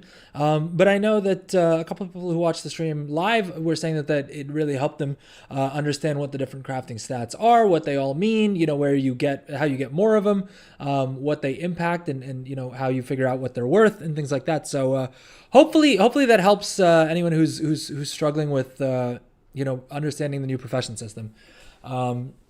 Yeah, but again, let me know. Let me know in the comments if you do end up checking out the video. Do drop a comment. Let me know, is it helpful? I am planning on editing that down at some point, just so that it's easier for me to link people to it, and so that we edit out some of the the ahs and maybe some of the less helpful parts of that. But we're back. Hopefully, I don't faint at any point during the stream. And I promise that's not just me trying to be dramatic. If I gotta go early to take care of myself, do that. Yeah, I mean, that's what my wife is saying. But no, I think I'm gonna try and push through a little bit, and we'll see. Yeah.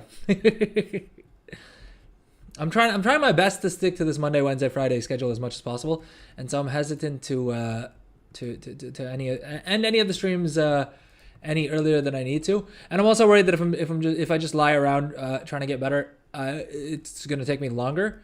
Whereas like if I'm actually distracting myself and doing things, my hope is that it may help me get better a little bit sooner. I don't know. Let's see. We'll see how we're going. But please do bear with me if I'm a little bit more out of it than usual, which may be tough. Because Lord knows I end up being out of it quite a bit of the time. Anyway, I feel like... Oh, thank you, TechDex as well. Appreciate that. Yeah, I'll see how I'm going. I had a little bit of a snack, right? Took some meds. Hopefully we're doing okay. But if I am starting to struggle, then yeah, I will end the stream early, unfortunately. Happy to see that I have your guys' support to do that, though. But okay, so we were saying that we were going to do the Ask Mr. Robot stuff for my main here. And basically Ask Mr. Robot is just an add-on that I use a good bit, but I don't know if a lot of other people use it. It's basically just makes it very easy to figure out what stats you need and things like that. I'll give them a little bit of a plug. Yeah, so basically this is the website. You have an add-on that you download. It'll scan all of your gear. The first time you use it, you want to open up your bank and stuff like that as well, so it can see what gear you have there. But basically, then you'll export you'll copy and paste this export string from their add-on and paste it into their website. Now, I think you do need a premium account for this, but they do have a free trial. And yeah, so you can use that the first time. And basically it has a bunch of different little windows here. It has one called the best in bags, which will just tell you what gear you have that's best in your bags. But the feature that I end up using a lot more is this one here, the upgrade finder. And basically you can filter out, what sorts of content you're willing to run, and it'll tell you which of those items represent the biggest upgrade. Similarly, it can guide you for your Great Vault, your catalyst charges, as well as for your crests, where the best use of each of your crests is. So for instance, for me, I'm best off using my crests and my Valor Stones on my main hand weapon, which makes sense, right? I knew that ahead of the upgrades we did earlier, but I wanted to hit 606 so that we got the achievement and unlock the ability to upgrade things with crests. But okay, I think the next thing we need to do now, beyond all of this other stuff, is basically think essentially we want to figure out our gems and our enchants, right? And so, funnily enough, it's... Okay, there we go. It's recommending an epic gem here. Why do I have bone carved circlet? Okay, so it's saying that actually the ring that I have that's a lower eye level but has a socket is actually going to be better than this ring, even though this ring's got better stats on it. And I think that's just because pawn is probably not accounting for the socket, right? Okay.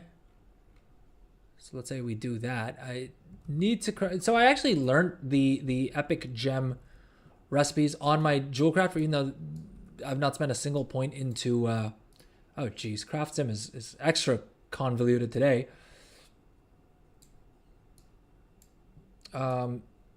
Yeah, I learned the epic gem recipes on this character, even though they're not spec'd at all for gem crafting, just because of the fact that I thought I'd craft them for myself and use up some concentration there.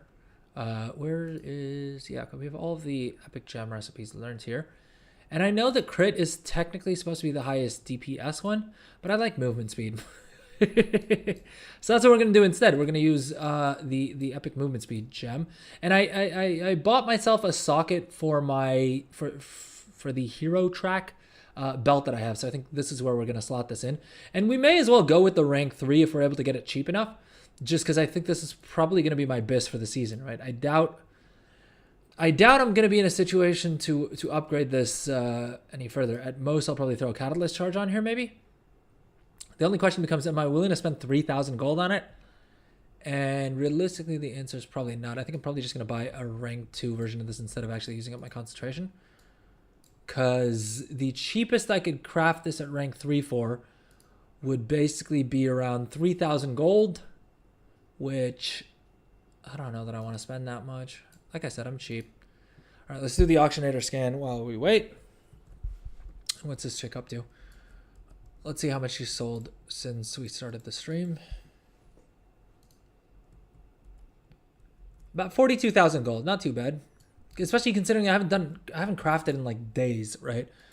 Yeah, we have barely anything in the auction house. We have no enchants. And I think that's also because of the fact that I probably need to revisit these the groups for these, because I think probably the enchants that I do have in stock, the minimum price that I'm willing to sell them at is probably too high, because I think enchanting mats have probably dropped further since we created those groups. And I think we need to do an auctionator scan on here as well. I'm not gonna lie, I find the auctionator scans kind of boring, but auctionator does seem to give me better numbers, or more usable numbers at least, than Trade Skill Master for now. I think we are at the point of the expansion where the prices are stable enough for everything that that Trade Skill Master numbers are reliable.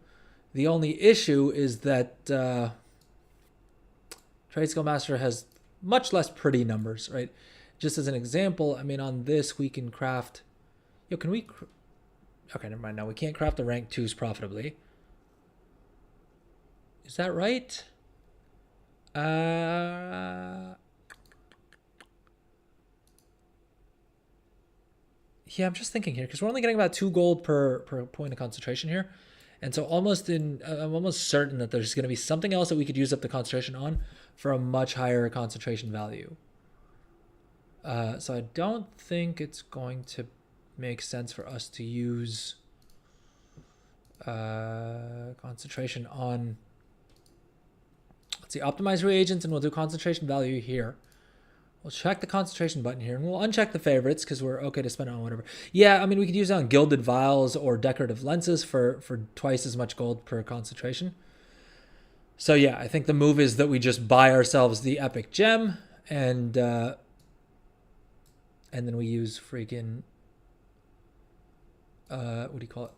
We use our concentration on something else that we sell for gold instead, and that'll more than pay for the epic gem. Heck, I mean, if we use it on this Masterful Onyx, not only do we get the first craft bonus, which will give us hope... I was going to say, so hopefully some Artisan's Acuity, but I think this is actually a trainer recipe, so I don't think we'll get any Artisan's Acuity from this, but we'll get the knowledge point, which is kind of nice. And that'll actually pay for our epic gem. All right, let's do it.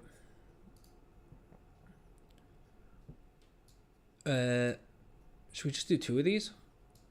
We have the concentration for it. And Lord knows I don't use enough. I mean, as I've been ranting, I don't use my concentration nearly enough. Because I'm always like, oh, what if I need concentration to like craft a profession equipment for one of my alts, right? Because this dude is built for like profession equipment. That's his main spec. And then because we had the knowledge points, we had 40 points in jewelry crafting. I decided to max out the rest of the jewelry stuff as well. And we've made a little bit of gold off of crafting orders for this. And then after that, every point I've just been putting into this reagent crafting trees, like into the reagent crafting trees, because there's been decent margins on those as well, which I was kind of surprised. I assumed I would need full blue profession equipment, right? Multi-craft build, the enchant, right? And max out the trees. But without any of that, I'm able to make a decent bit of profit on things like decorative lenses and inverted prisms, which I did not anticipate at all. I thought this would for sure be a gold loser, but no, look at that, right? We're making 62% profit margin, despite the fact that we've not maxed out the trees. We don't have the multi-craft tool, and we don't even have all of our blue profession equipment.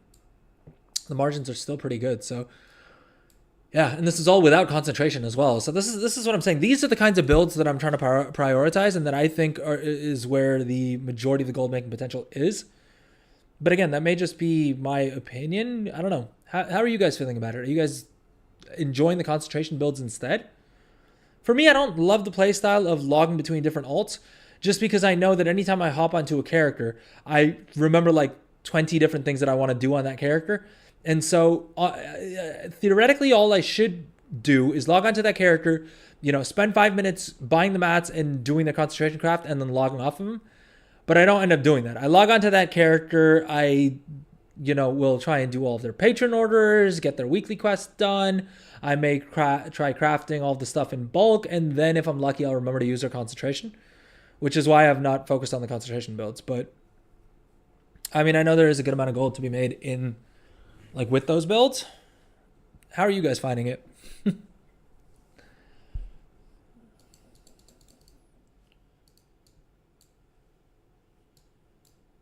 All right, anyways, coming back to this. I don't know, I'm in 2 minds. Should we just buy the rank 3 gem and be done with it? I'm not used to buying rank 3 consumables is the main thing. But I suppose if and when we do catalyze, if not this piece, right? Not only is this a hero piece, it's also got a socket and plus speed on it. So I think, you know what? I think I should overcome my resistance and just buy the rank 3 of this. All right. I don't know why I'm spending this much time obsessing over 4,000 gold. Because I wouldn't, if it was like a profession thing, I probably wouldn't spend nearly as much time thinking about this. Because of the fact that it's combat related, I'm wasting all this time. Anyway, I'm gonna chalk it up to the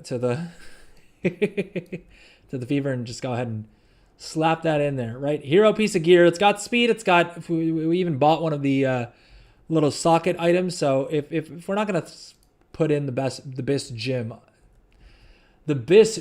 good lord. All right. So that's how we're doing. Bis gem is now how I say bis gem. But anyways, socketed that in. We got a bit more movement speed, right? What are the other gems that we need? Let's see here. We'll buy probably rank 2 gems for everything else. We already have a versatility gem, and I think the second gem that it's going to recommend to us is haste. But it looks like mastery is also pretty useful, and I think technically for brewmaster, haste and mastery is still going to be bis. I have versatility. I don't have haste or mastery. So should we go haste? I know haste is goated for Windwalkers this season, which is a huge change, right? Haste was never a stat that Windwalkers ever focused on. I don't think any of the monk specs. Maybe Mistweave, but I've never played a Mistweaver, and I don't intend to play a Mistweaver anytime soon because healing just confuses the life out of me. But okay, what's the second gem that we need? We need, I think should we go Mastery or Haste? I don't know which one would be the better one if we had to pick just one. Let's suppose we can do this based on pricing. Do we have the names here? Quick Onyx or Masterful Emerald? Shopping Quick Emerald. Dude, rank 3s are freaking 4,600 gold. That's wild. Is it just me or is that stupidly expensive?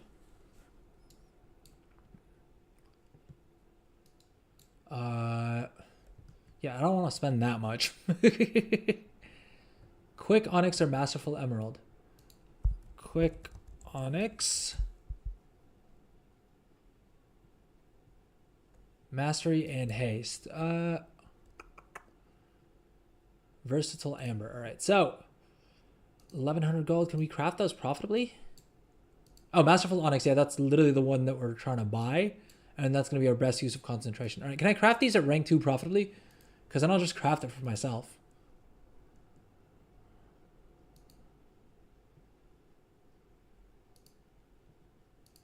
We cannot, even at rank 2.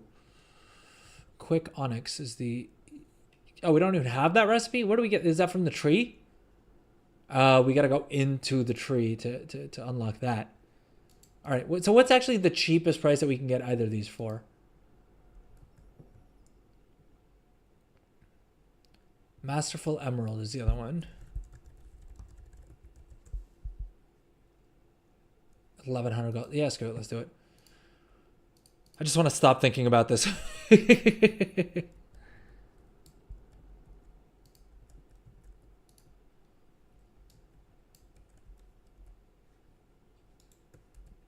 Where's our jet? Here we go. And this counts as a different color, right? So it'll give us more movement speed as well.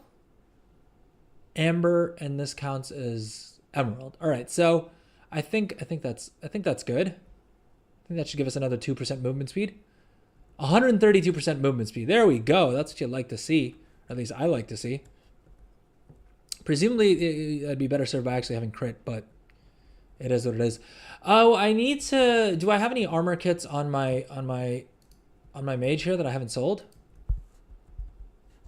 Because okay, I guess I have this one. 620 agility or something. Yeah, screw it. Let's do one of these. I know there is like a Abyss armor kit that I could use that I should be using instead because it's hero tier, right? So I'm not gonna get anything much better than this, and so it's probably worth spending on the Abyss armor kit, but I can't be bothered to log over, and 1,200 gold is plenty to spend on one of these. I feel like.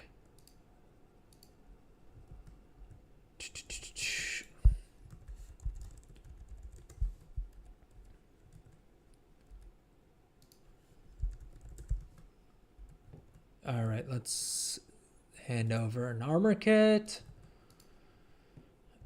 And so that's that enchant done. And then I have to enchant the rings. The rings, the chest enchants are stupidly expensive.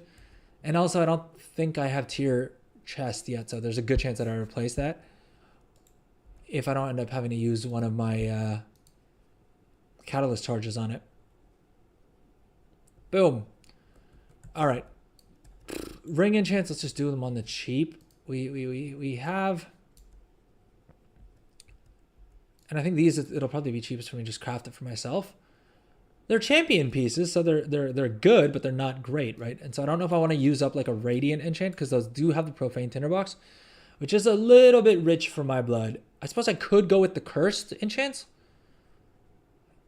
but these as well are like 2,000 gold. I think I'm just gonna use the cheap ring enchants and be happy with that.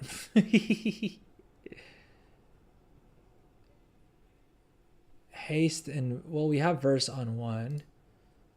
It looks like it is saying haste is the move. Although it's saying I need to do haste on both of them. Oh, where's my character screen? Back here.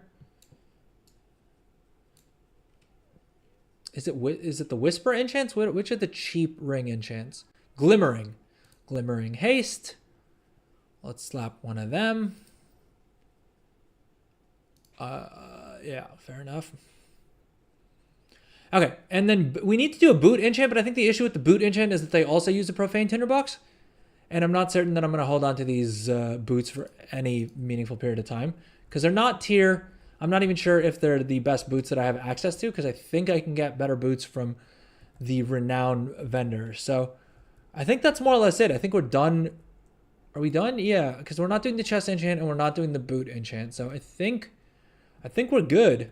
I mean, I think realistically, probably we should, if we really wanted to min-max our gear, the move would be to grab, to actually get some spark gear. Because I think we can get that at like 616, right? But I can't be bothered to figure out what I want to use my sparks on, and I don't think I have enough Valor Stones to quite do everything.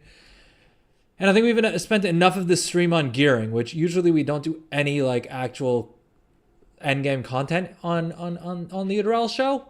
So I think this is already pretty heavy.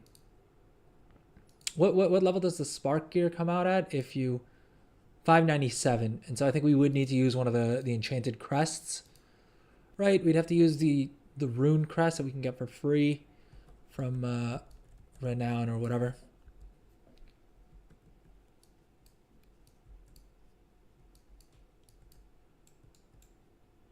All right, let's port over to whatchamacallit and do Awakening the Machine because we got to do that. What's up? I see we have a bunch of people joining us on YouTube. Welcome in, everyone. If you're watching the YouTube live stream, drop a message in chat. Let me know how it's going. We are going to take a quick little break here because I do need to grab something to eat before I start to feel faint again. The last break bought us a little bit of time. But yeah, I'm just going to take a quick little break to get something in my stomach, which should hopefully help me feel a little bit better. But if you are watching live and you're enjoying the content, please consider dropping a sub. It really helps your boy out. If you're on Twitch, definitely consider Twitch subbing if at all possible. You don't need to do a paid sub if you don't want to. The Twitch Prime is more than enough, and it helps me out because I'm trying to replace the broken headset that we're rocking here. But if you're watching on YouTube, please consider subbing. Drop a like, drop a follow, comment, chat, right? Do all the things, please. It really helps your boy out. All right. I'm streaming through a fever and feeling like I'm about to faint at any moment right now. So I'm going to guilt you guys into it if I need to. But okay, let's take a quick little break. I'm going to grab a little bite to eat and then hopefully we'll come back and be more energetic on stream. All right. And we're going to do Awakening the Machine. We may do some more Zekvir's runs as well. And then we'll get back to all of our gold making stuff like we usually do. All right. So see you guys in a few. And again, if you haven't dropped a sub, please consider it, right? We're so close. We're on YouTube, I think we're at 98 subscribers. So we're 2 away from hitting 100, all right? So it would really help me out if you would consider dropping a sub. All right. See you guys in a few.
All right, gang, we are back.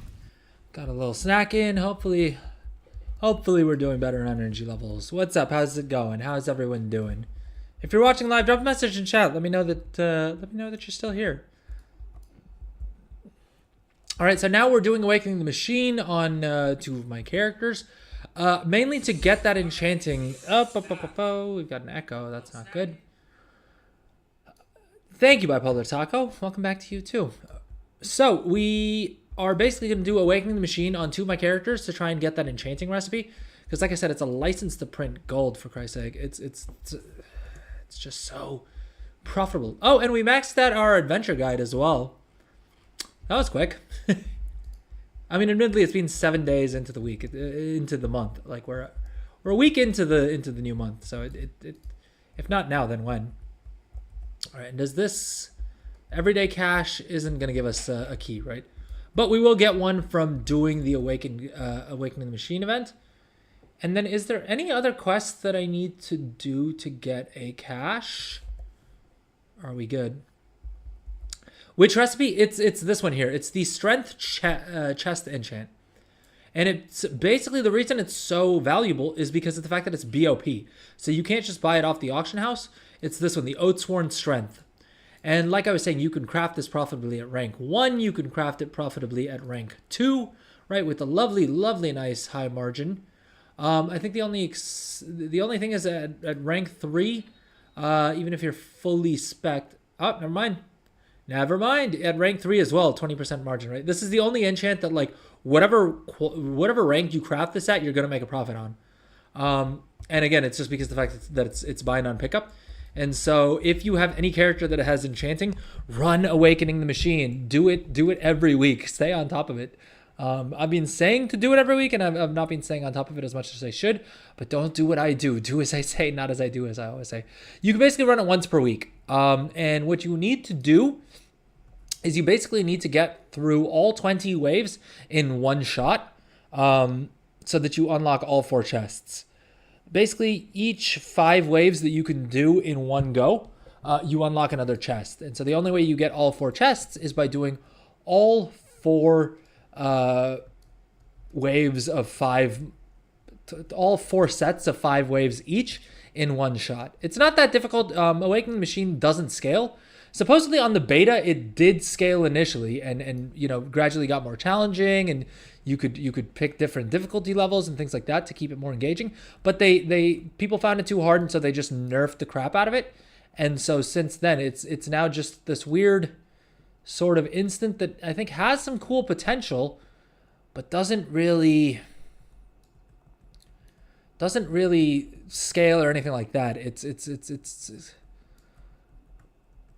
like if you're a fresh level 80, you'll struggle with it a little bit. At least I did, but very quickly you'll be able to one-shot it every week, and the rewards are pretty decent. You get a cash, you get a bunch of rep with the what do you call it? Assembly of the Deeps, right? And then also you have the chance at not only that recipe but also at a mount. So definitely worth doing it on all of your alts, even if you're not after the enchanting thing, right? The mount's pretty cool. It looks like it basically has the exact same model as the mount that costs 3.2 million gold. This one, Machine Defense Unit 111. So yeah, I mean, you can get this model for less than that would otherwise cost you 3.2 million gold. So I guess that counts as gold making, right? Every gold saved is a gold earned, right? So if you don't want to spend 3.2 million gold on unlocking this mount model, this is the way to do it.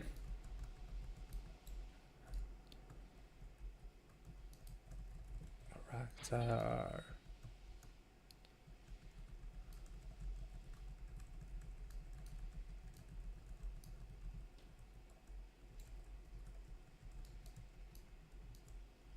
Okay, so I think we're in wave 5 now.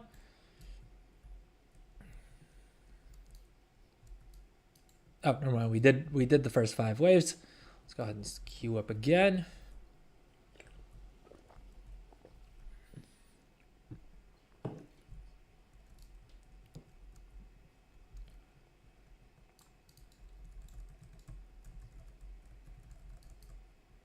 Like a rock star.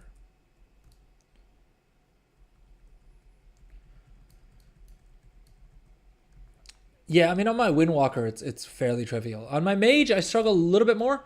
But honestly, being Frostfire seems to work decently well. It's not too difficult to survive through everything. And you'll have these items, you'll have these like little chest things drop for you in world content that'll give you another little buff in here as well. Now, the way that the buffs are described, it sort of works like a Torghast buff in which you have to pick one of 3 buffs that you want. The strange thing is that it resets every week, right? Or every time you enter the instance again, it seems to reset. Which is strange because of the fact that the actual text of the buffs say that that they stack up to 100 times.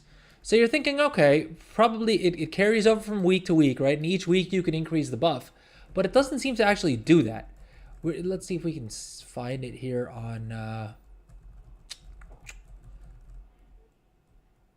in our buff list.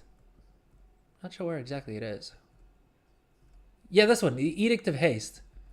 So it says that it stacks up to 100 times, which would make you think that, okay, you'll be able to get more than one stack of it, right, at some point. But you can only enter with one of those little chest items, like one of those little toolbox things, which is what you use to get the buff. And we're in combat, but basically this item, the spare toolbox. The thing is they're unique, so you can only hold one at a time.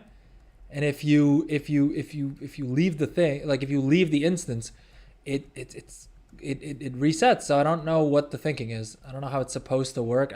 Again, like I'm saying though, from what I read, it seems like on beta this was a lot more challenging and scaled a lot better and was a lot more dynamic, and like so therefore had a lot more gameplay on it, like gameplay in it. But I think they nerfed the crap out of it because people just were finding it too difficult. You randomly did it the other day, not knowing what it was. Yeah, again, I mean, it's another one of these systems that like Blizzard's put into the game, but not done a great job of explaining. And I don't know, how do you guys feel about it? I feel like part of WoW has just always been that, right? Where Blizzard has some really cool systems, some great bits of game design that they do, but they've never been good at explaining any of their systems by a long shot, right? It's the reason why WoW has always been a game that you play with, I mean, Thoughtbot back in the day, right, which the OGs will remember. And now, like, if you don't have Wowhead, can you really play WoW? I mean, I feel like it's just Wowhead is such a critical part of the game. Or at the very least, you know, relying on some other external source of information is so critical. And I mean, don't get me wrong, I've started creating content for WoW, so if Blizzard explained things better, there'd probably be less interest in me creating content for the game. Maybe. But I don't know. Tech Dex, I just watched your explanation. By far one of the best I've ever done. Oh, thank you so much. That's so sweet of you to say. Okay, no, that gives me all the more reason to actually sit down and edit that into a little bit of a YouTube video. Yeah, because I think I know I have a nasty habit of it, and I think some of the other content creators, I probably shouldn't speak about other content creators, to be honest. But I feel like a lot of times I just assume that a lot of people are familiar with the system, and that's far from the case, right?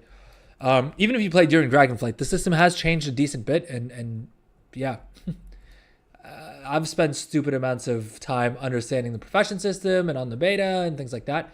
And so I kind of have a bit of a grasp of how it all works and how it's supposed to work. Whereas I think it's very difficult if you've not spent that much time learning it. And like I'm saying, I think that's part of the problem that Blizzard seems to have in general, where they put in really cool systems, but then do just such a trash job of explaining how the systems work or are supposed to work. Because let's be honest, a lot of times there's bugs that impact, you know, how well the systems work to begin with. So yeah, I'm happy to hear that video was of value. You get all your info from YouTube on what to do and why. To be fair, though, they probably try to do it through lore, and who really pays attention to that? Yeah, I see what you're saying. I mean, I think they a lot of the systems, they try and explain it through, like, while keeping it giving a lore reasons for why things work in a certain way. But then they also shoot themselves in the foot very often by allowing things like the Artisan's Acuity Shuffle, right? Which there's no lore explanation for why, to be the best tailor, you would need to, drop enchanting and cycle through all the other professions every single week, right? There's no lore reason for that. And they left that in the game. So it's like, and again, that's a very personal gripe that I like to bring up often, just because I'm so frustrated by the system. Because I genuinely do believe that the profession system that they put in the War Within is some of the best profession work that Blizzard has ever done. But I think they just completely shot themselves in the foot by leaving, these borderline exploits that at least early on, and if you're a double gatherer, you basically need to do to really compete at the highest levels. And I think I just don't understand the logic, because they nerfed a bunch of the different degen things that you could do, but they didn't nerf the biggest one of them all. And it makes zero sense to me, because it basically meant that for the first couple of weeks, instead of anyone talking about how cool the profession system was and all the great work that they did, everyone was just talking about, what they needed to do to exploit the system as much as possible. And while it doesn't technically count as an exploit, the Artisan Security Shuffle, I still consider it an exploit in most ways, because it's definitely requires you to engage with the game in a way that you wouldn't be doing if it wasn't for that specific benefit. If it wasn't bugged, if it wasn't broken, you wouldn't do that. The only reason to do it is the reward, which basically means it's an exploit in my books, right? And if you have no idea what I'm talking about, I love the irony of me talking about a few of you guys in chat telling me that the video I linked to was a very good beginner's explanation. I went straight to talking about a fairly niche, less beginner friendly sort of thing to do with professions. But honestly, if you don't know about it, there's no reason to, because at this point, there's no reason to do it. Basically, Bipolar Taco, to summarize for you, essentially, if you want to get as much Artisan Security as possible, the best thing you could do is basically pick up every single profession, do all of the first craft bonuses, right? Do all of your patron crafting orders, and do all of the weekly quests. Then drop that profession, pick another profession, and do the exact same thing. And for to really min-max it, you would do that every single week, which is A, brutal, B, painful because of the fact that it's expensive. It takes a lot of time. It takes a lot of effort. It feels like trash, because I will never unlearn a profession without having a little bit of pain associated with it, right? Especially if you've spent the time to level up the profession and do all the things, right? All right, let's see. Did we get the recipe? Okay, not yet. Let's see if this last one. Damn it, no. And we didn't get the mount either. Yeah, but basically that's the thing. And so early on in the expansion, there were a lot of people who did it week one to get all of their blue profession tools, to get all of their knowledge point books and all that stuff. I didn't do it at any point. A, because I just didn't want to, and I felt that it was kind of trash. B, because I felt like it should be considered an exploit. I honestly did, and I honestly still do.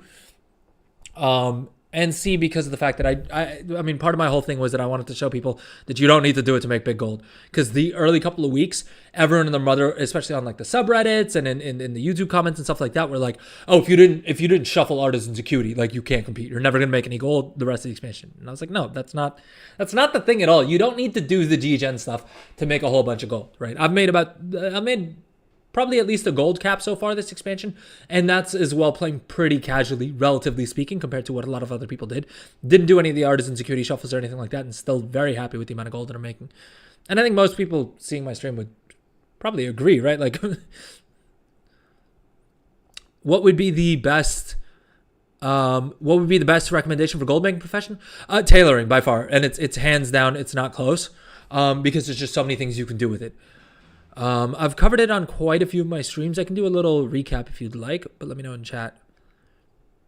You've been trying to figure out how to get Acuity. I mean, so unfortunately, the thing is, if you're a dual gatherer, you may have to do that little shuffle, just because of the fact that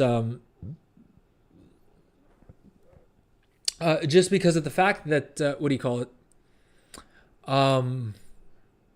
you're just not going to get that much artisan security as a dual gatherer, right? You don't have access to patron orders, and that's a huge source of artisan security. And you don't have much in the way of first craft bonuses or in terms of like quests and things like that. You have that one quest a week. If you get screwed like we all did last week, where the mining quest required 2 null stones for a turn in, which is just goofy. I don't know how they shoot. I mean, at that point, it's just like there's a limit to how much Blizzard can tell dual gatherers to go screw themselves, and requiring one of the quests requiring items that cost 8,000 gold bare minimum is a complete insult to gatherers in general, especially to miners. You're wondering how to respec knowledge points? Yeah, no, there's no way to respec knowledge points. I mean, the nice thing, one of the biggest things, again, this is what I'm saying, right? They got so much right with the professions this time around, where they have the catch-up system. Dragonflight did not have any sort of a catch-up mechanism. If you missed quests for even 1 week, you were now permanently behind for the rest of the expansion. And they didn't add one in at any stage either. So it wasn't like, when the next season started, they added a catch-up mechanism so you could catch up then. It was the entire expansion. If you missed even 1 week worth of profession stuff, you were behind for the rest of the expansion, and that was just it. Whereas in the War Within, they've added this catch-up mechanism. So on this chick, I didn't say on top of my patron orders for tailoring, and so you can see here that I have another 25 catch-up knowledge points that I can get from doing the patron craft orders, right? And that's great. The same thing exists. I think the easiest ones are the enchanting one and the gathering ones, because basically once you've gotten all of your knowledge points for the week, you can basically then just continue gathering or continue disenchanting to get all of these catch-up points. For any of the crafting professions, it comes through the patron order system. But by and large, the patron crafting orders, they've nerfed them even further, so they're a lot easier to complete now. And so you're kind of good there. All they would have to do is only allow first craft bonus one time. No, well, not really. So that's the thing, right? They nerfed a bunch of things. They nerfed the treasures, right? There were the 24 knowledge points that you get from treasures hidden around the world. Those used to give you artisan security, and so everyone thought that that would be the meta, that you would swap through all the professions and you would basically run around picking up all the treasures, and that would give you a whole chunk of artisan security. They nerfed that. The treasures don't give you artisan security.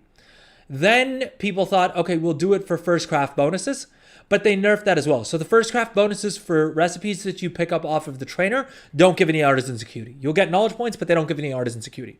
All right, great change.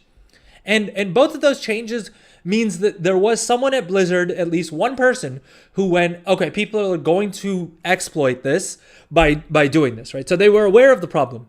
The thing is, they never made those changes for 2 types of artisan security sources.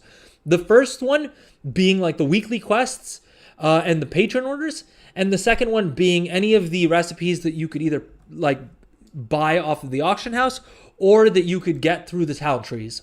All those give you artisan security, and so it became a thing that you could just throw gold at, right? And so that was the thing. Right, they just didn't.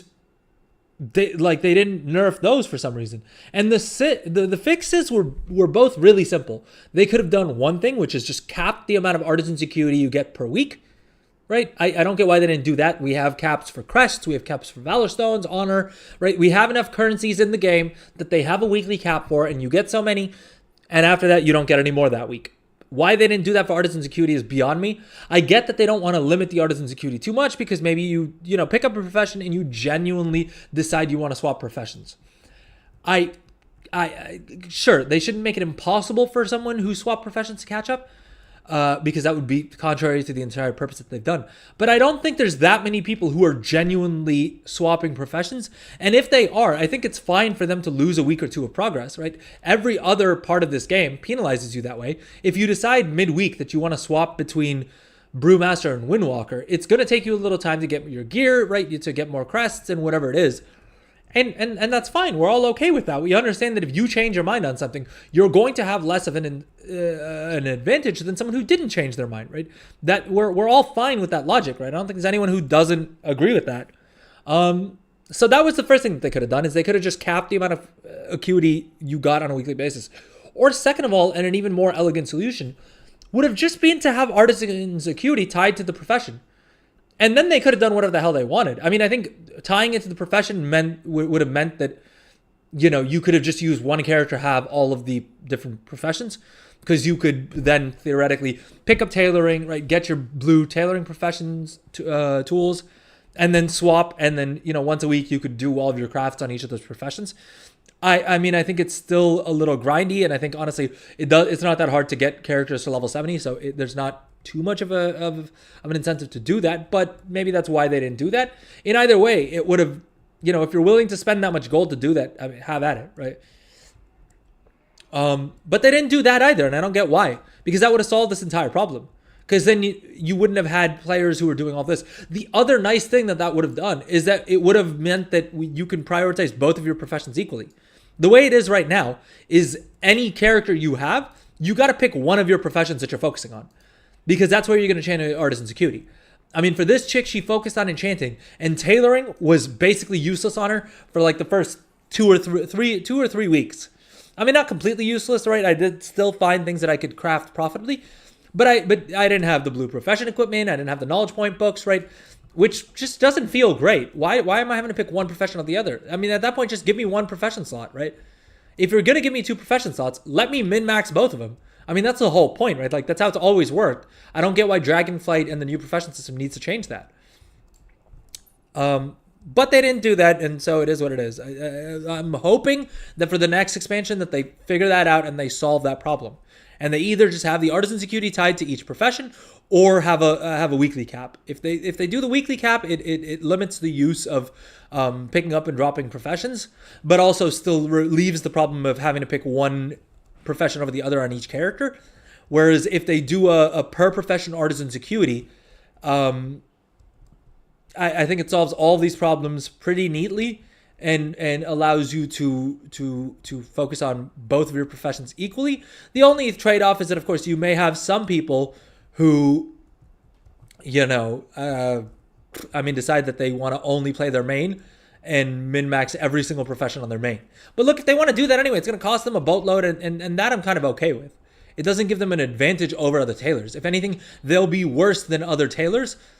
And so that's fine, right? If they're willing to pay to level up their entire profession every single week, so that they don't have to level up a level 70, go for it, right? Like, I don't think anyone's got an issue with that, because probably in the time that you would have spent to do that in 1 or 2 weeks, you could have just leveled up another level 70 and given them that profession instead. You got to go get the treasure so you can start using the catch-up system? Yeah, fair enough.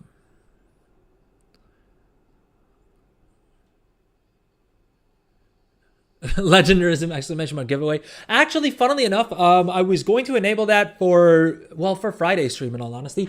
But I honestly just didn't get a chance to fully iron out all the details. I do have the codes, and I have a couple more that have come in as well. So I do need to actually get on it. We'll do it this week, probably on Friday stream. I'm sorry, I've been saying that for weeks at this point. I just keep delaying with it, but I promise you we will actually get around to it, because I do have the codes. The annoying thing is I have the codes. I just haven't figured out the logistics around it. And I don't want to do anything that like breaks terms of service for Twitch or YouTube or anything like that. Is basically the main reason why I haven't done it yet.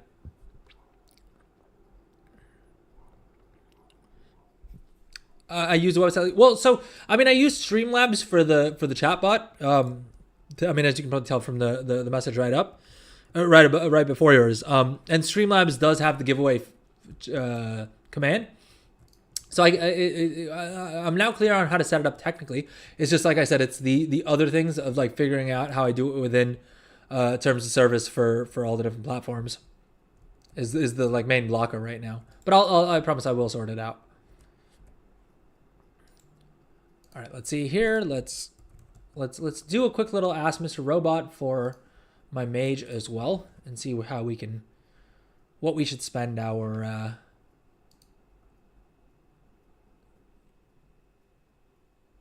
wrist.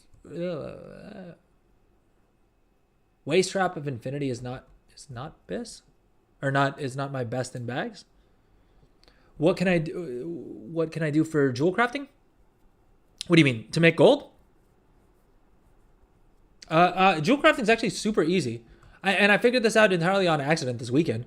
But basically, and you play North America as well, so it's even simpler. First of all, to get to 100 skill is super easy. You just pick one of the epic gem recipes. You can pick up the recipes super cheap. Even on Illidan, these recipes are now like, I think 100 gold or something like that. And you just craft these until 100 skill. I think they give you like 2 or 3 skill for each. So it's super easy to get to 100 skill, right? I don't even have blue profession equipment, and I don't have that many knowledge points. But already you can craft the, what is it? Despite that, I'm able to profitably craft the inverted prism, the decorative lenses, and the gilded vials, right? All of these are fat profit margins. And it's just with not even these trees maxed out. I mean, if you max these trees out, there's a lot more, you'd get a little bit more out of it. But honestly, even at just this level, like 100 skill and green profession equipment without the enchant or anything, I mean, yeah, you're able to craft these and sell these at a huge profit. And obviously being the fact that these are reagents, they're going to sell super quick, right? Look at the sale rates on these, dude. 4,000 region average daily sold on the rank 2 gilded vials. That's amazing. And they have been selling because I've sold a bunch of them. Yeah, and same thing with the decorative lenses as well. Stupid amounts of profit on these. Stupid amounts of profit. And you don't even need to guarantee the rank 3s on them. I know that because I can't guarantee rank 3s if I wanted to. I would need the blue profession equipment, I think. Right? Yeah, I'm 20 skills short. Yeah, so I'd need to have all of my blue profession equipment to guarantee the rank 3s on these. And it's going to be a little while. I mean, I don't know if we can do it this lockout, in fact. I think probably tomorrow we may be able to get some more artisan security to craft the remaining profession equipment. Yeah, I'm sitting at 190 artisan security on this dude. So hopefully by tomorrow he should be able to get a second piece and then at some point the third piece. Thank you for the sub, Philip, or Phil Razanow? Am I saying that right? Thank you so much for the YouTube sub. We are 1 YouTube sub away from hitting 100. So if you haven't subscribed to the YouTube, please consider doing it. Right? Having 100 YouTube subscribers would be cool. So if you're a Twitch viewer, please consider hopping over and doing that.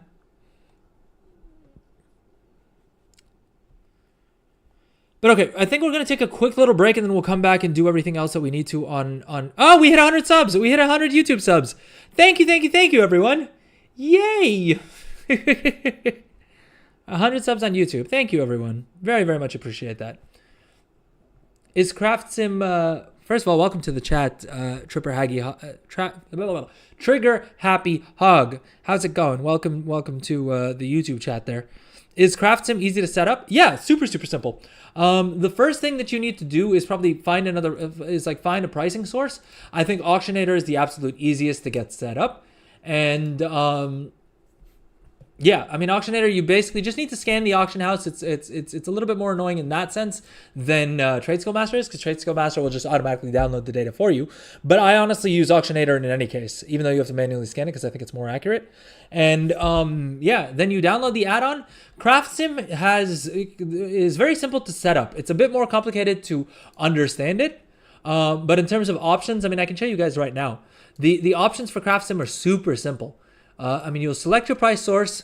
You'll show profit. None of these will actually impact how you make gold. These are all personal preference things primarily. Show profit percentages. Remember last recipe. Show news pop up. Right. Minimap button. Coin texture. Not really anything gold making related there as such. It's just a personal preference thing. Here you can basically, in this TSM window, you can choose if you want to use custom strings to figure out your reagent price or your crafted item price. Like I said, I've been using Auctionator, so I haven't messed with this. But you won't go too wrong by just using the default. I think at certain points of the expansion during Dragonflight, I did change these up a bit, but by and large, I leave them just at the default, and it works fine. Modules, again, personal preference, profit calculation. I don't have this checked. I think there is a reason to do it, but I can never remember what the thing is. And then yeah, again, this is also a personal preference thing. Yeah, setting up Craft Sim is not particularly complicated. Understanding the different windows can be a little bit more complicated. I do need to actually put together a guide for Craft Sim, which I will do at some point.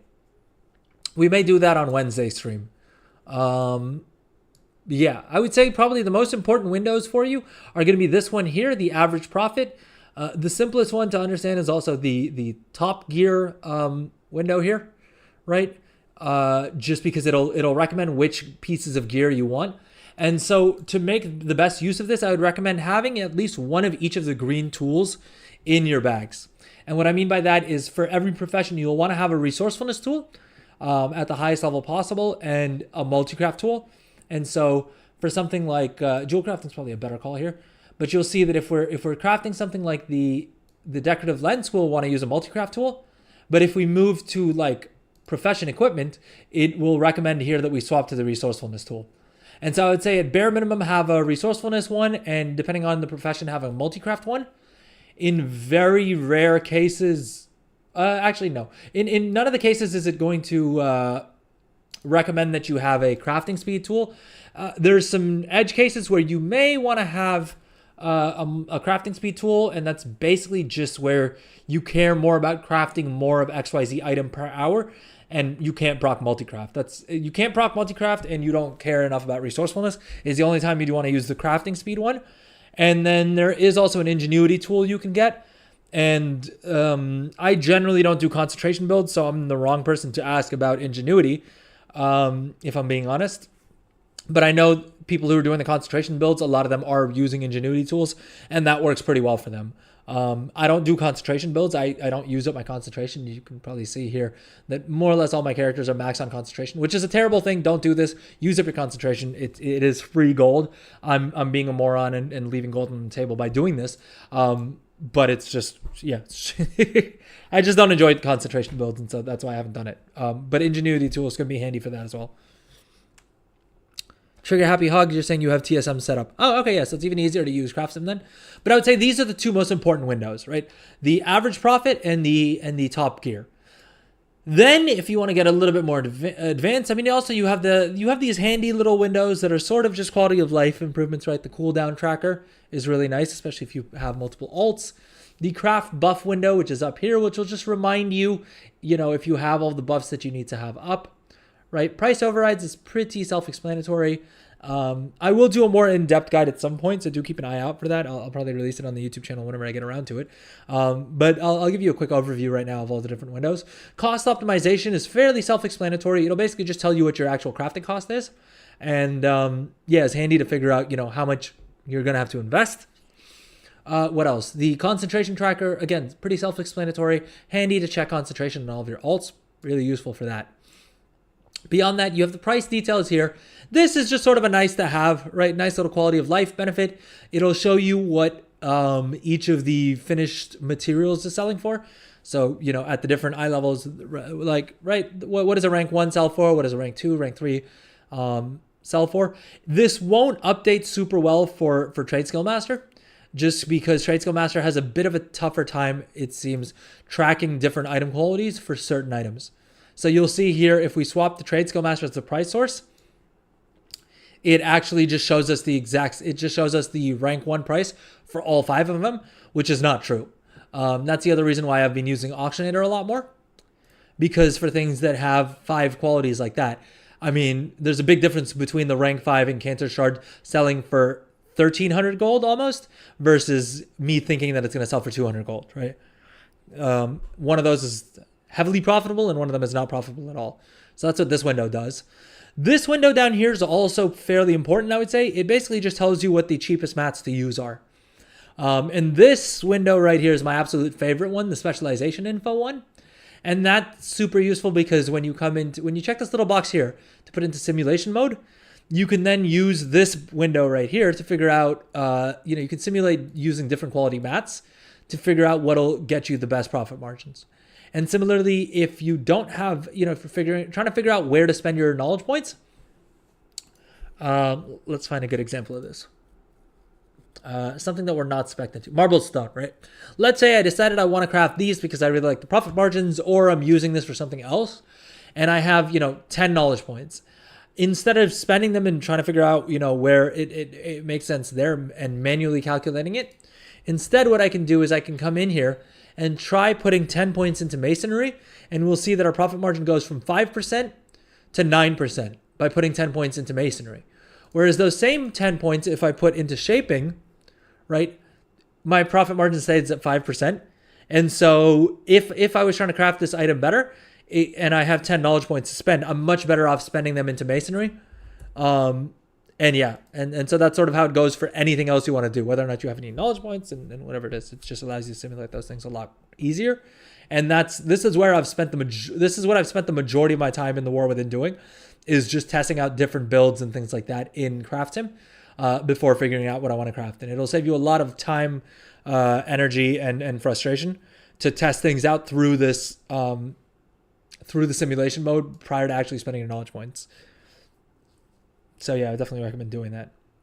And I mean, then there's a couple of other windows here that I won't get into because I think they're also fairly self-explanatory. You have the crafting results window. This will just give you actual statistics for your crafting runs, right? Pretty self-explanatory, not really much to explain there. You have a crafting queue, which is handy because you can use it in conjunction with the recipe scan window, which is this one here. And this will basically just scan all the recipes. You come into scan options, bunch of different options here. They're also pretty self-explanatory. I'll cover them in more depth whenever I do actually get around to doing my craft sim guide. But by and large, you'll just set this to, 9 times out of 10, what I'll do is I'll set this to optimize reagents, relative profit. You'll include gear. You can include not learned if you have a profession that you're still working on, right? That you don't have that many recipes learned for. And optimize profession tools is basically all you're going to want to select. You'll hit scan recipes, and it'll tell you for all these recipes what your profit margins are like. You can then come into the craft queue and either manually queue up items here. You can use this to queue up all of your patron orders or all of your first crafts, right? Which is super handy. Or you can come into restock options and select, what's the profit threshold you want and the restock amount you want. And then you can hit this handy little button that says restock from recipe scan, and it'll automatically queue up any items that you can craft that meet the terms that you set up here. Annoyingly, it seems like it's, for some reason, queuing up items that require concentration as well, which we don't want. But generally, it doesn't do that. Generally, because I have concentration checked here. If we uncheck the concentration box there, yeah. So this is what we should be doing if we want to make as much gold as humanly possible, is crafting, how many ever of all of these, because these are above my profit threshold of 20%. Now, I'm not going to craft all these because a lot of these I've already you can see here, I have 30 of them in my guild bank, right? 37, 95 of these. Oh, I forgot to throw these on the auction house. Yeah. But yeah, that's a very quick and dirty guide to craft sim. Hopefully that helped you. Let me know in the chat if that was a handy little quick and dirty guide to it, or if you have any questions about more specific things that you'd like me to address. I'm more than happy to cover those. And like I said, I will do a more in-depth guide where I explain things a little bit better. Yeah. All right, I'm going to take a quick little break. If you're watching live, please consider subbing. All right, on Twitch, your boy's trying to get more subs so that I can replace my broken little headset here. And yeah, on YouTube as well, subs help, right? Like, comment, subscribe, do all the things. We know what the things are. We're all clear. Yeah. Anyways, quick little break, then we'll come back and get back to the Awakening the Machine event, and then we may attempt another Zekvir. We may attempt another Zekvir or two. All right. See you guys in a few.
All right, gang, and we are back. How's everyone doing?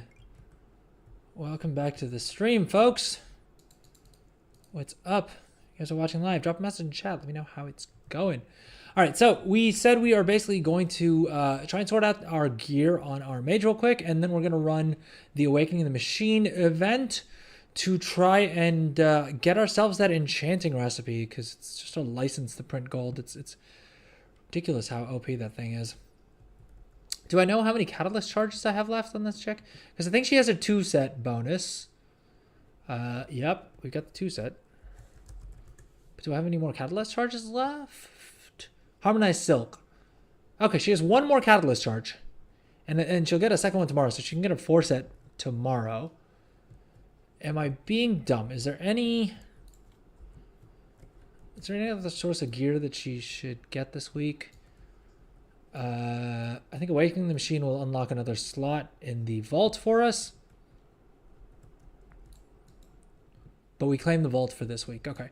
And I think that's where we got one of our pieces of tier set. Yeah, I think the chest we got at the vault.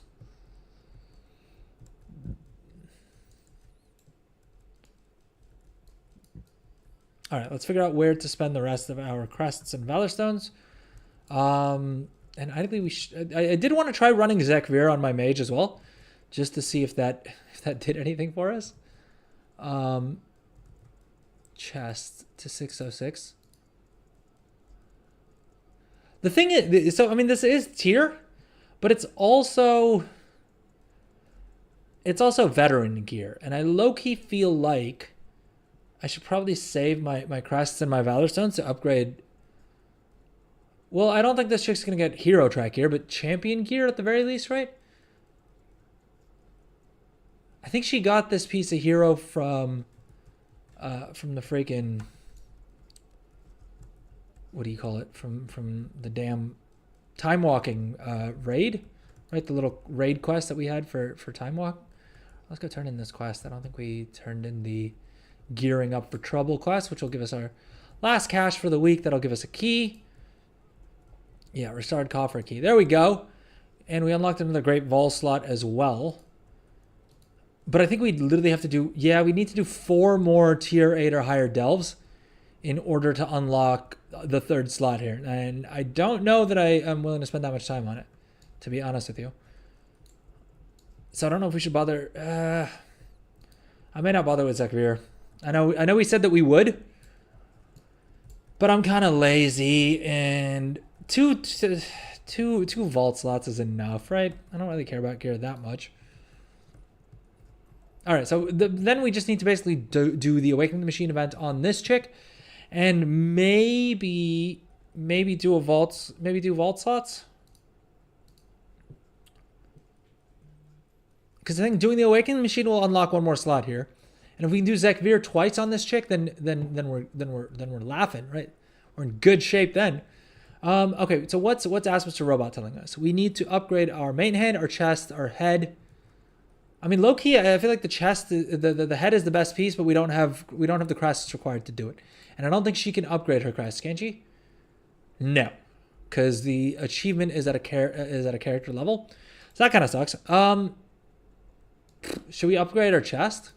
Presumably, if and when we do upgrade, like if and when we do get a champion track chest piece, we will already get the discount on the upgrades, right? So we may as well do this, I suppose. All right. It's a whole bunch of Valor Stones, but hey, there we go. And it's tier, so it kind of makes sense. We did that. Hood we can't do because we don't have the crests for it. I mean, it's so I mean, technically upgrading our wand is probably the move, but at the same time I don't have a good offhand. And so if I get a champion tier staff, then I'm going to feel like super dumb for having wasted Valor Stones and crests on my wand, even though that's probably the biggest DPS increase, right?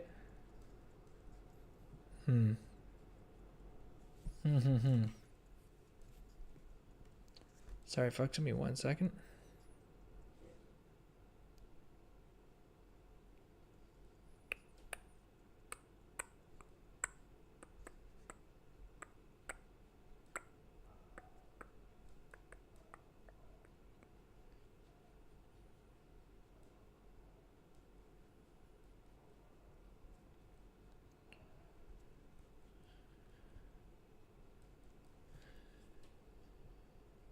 Sorry, folks. Give me 1 second.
All right. Yes, I don't know. Should we just hold on to our crests and our valor stones, or should we use our valor stones realistically to get a spark, and then just get spark gear crafted for us? Because this is a cloth warrior, so I think the cloth crafted gear should be pretty cheap, and will probably be the biggest eye level upgrade, right? And I can't be bothered to get enchant. Are there any cheap enchants? So presumably the spell thread, right? This is what, like $1,000? But this is veteran gear. Do we want to invest in spell? 593 main stat is wild though. Probably worth the $1,000, right? Probably worth it. 593 intellect for 1,000 gold, and it costs us less than that because we crafted these ourselves. All right, so we should probably do that. Chest enchant too expensive. Weapon enchant also, we could probably snag somewhere for pretty cheap. It's a veteran piece, so we're not going to use one of the epic spell threads. But we'll throw one of these blue spell threads on there. Lord knows we've crafted and sold thousands of them. I think we can afford one for our mage to make Awakening the Machine a little bit easier.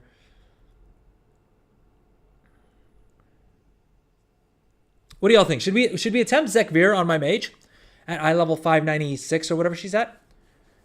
Because I do want to see if it is actually as easy as people are saying. Because what I saw in Bellular's video and a couple other content creators also put out videos saying that actually Zekvir, if you can master the mechanics, then you're not going to have too difficult of a time at lower eye levels. And I wonder if that's the case. Mage can be rough. Yeah, that's what my thinking is, though. I feel like as a frost mage, it'll be a little tough. Both just because it's a frost mage, and then also because of the fact that I'm arguably not the best WoW player. Breaking news here. Inside scoop.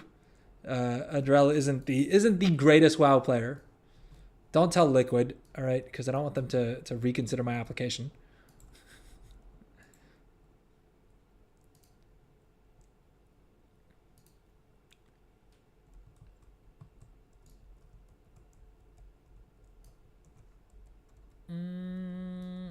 Should we do Fungal Folly?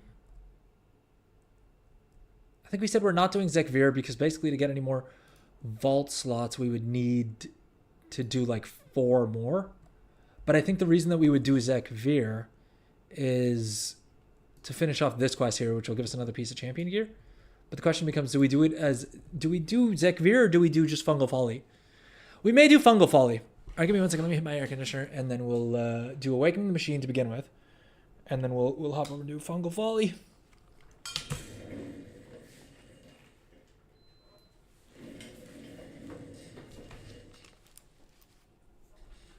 For you is easy? Wait, Zekvir was easy, or...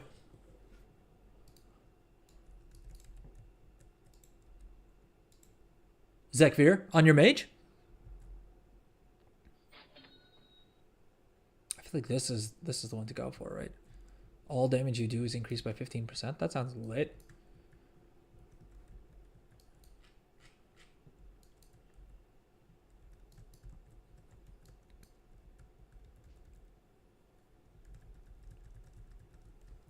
People was doing it 590 at level. Yeah, I mean, I think my first Zekvir kill on my main, I got it like 5 Below 600 eye level.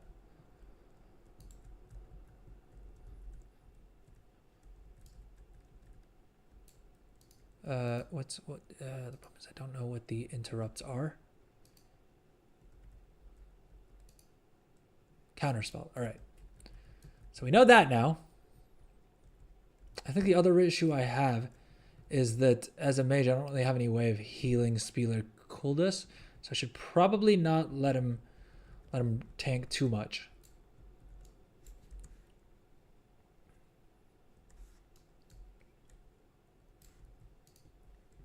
Do I have bandages? I don't, but I have tailoring, so I can craft my own tailoring bandages if I really need to. Yeah, manually clicking spells is a good sign, I feel like.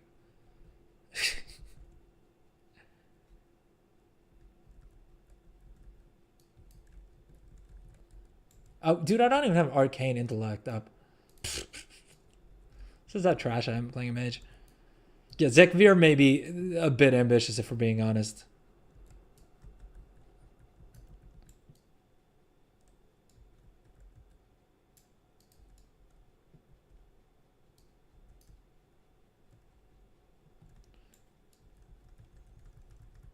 Boom. I could probably craft my own bandages, right?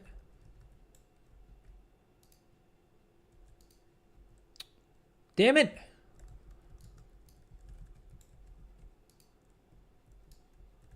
Ah, this is doing too much damage to Speaker Kuldus. We're gonna have to do a couple of bandages at this rate.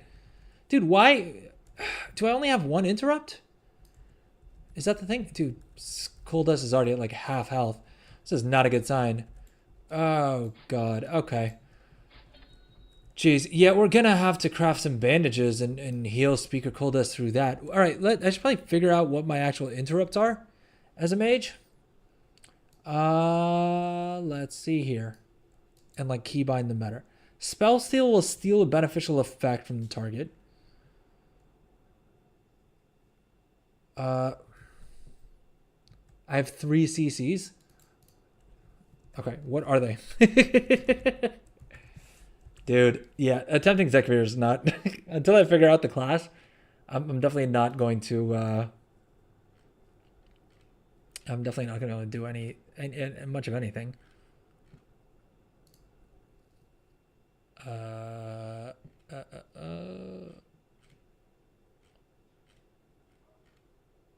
Cooldown usage, Icy Veins, Time Warp.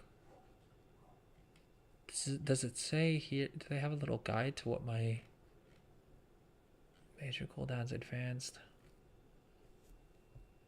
Okay, so Fire Breath, the casting one, and the Yellow Skull. Oh, Blast Wave? Oh, Knockback. Okay, so that'll interrupt them. All right. The Dragon's Breath. Oh, we'll disorient them. Okay, so that's the second one. And then Counterspell, right? Counters the enemy's spell cast, preventing any spell from that school of magic from being cast for 5 seconds. Damn it, I forgot to bring bandages in here, so I'm going to have to craft my own bandages. Hopefully I have enough. Yeah, I have enough materials. All right, we're good. We're good. How are we losing gold on crafting these?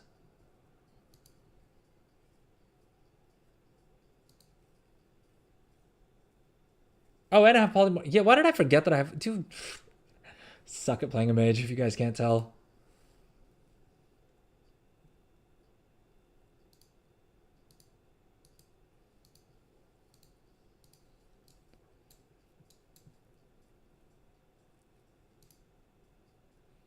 Should I just do these at rank 3? I may as well do them at rank 3, right?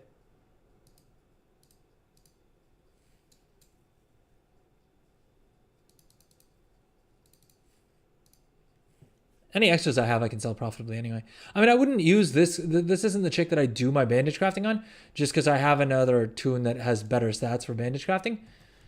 But hey, it's still profitable when she crafts them, so why not? I'm wondering if I should just like move all of my interrupts to like one area of my spell bar.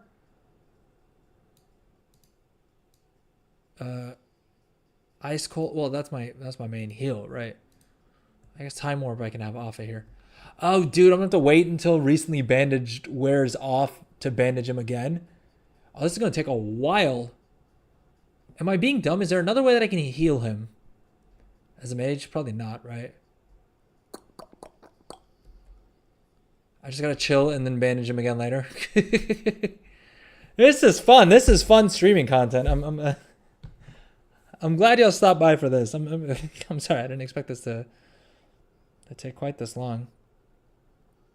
But again, the reason we're doing this from a gold making perspective is because if we get that chest enchant, we then have a license to print gold, right? The strength chest enchant drops from this event. And so any character you have that either has enchanting or can pick up enchanting, you want to run through Awakening the Machine at least once a week.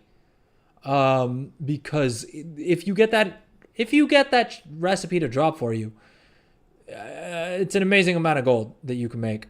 So strong recommend. If you have alts that have enchanting, especially if they're level 80 or close to level 80, because it doesn't scale down to the lower levels. You can enter the instance, or at least you could enter the instance at below level 70 in the past. I don't know if they've changed that. But the main issue you would have was it just wouldn't scale down. And so you would be like a level 71 character in here trying to fight level 80 mobs. Oh, I forgot about polymorph. Yeah, I should probably use polymorph at some point or the other, right?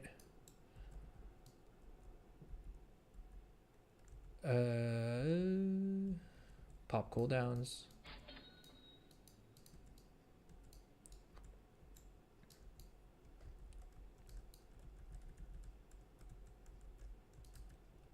Oh, dude, now I'm taking a stupid amount of damage. Alright, potion it is.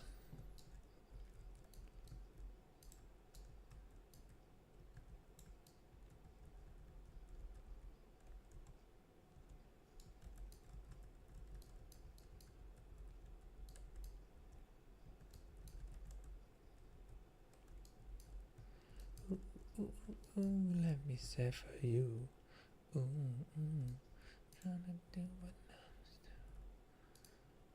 Okay, that's one interrupt that we got nailed.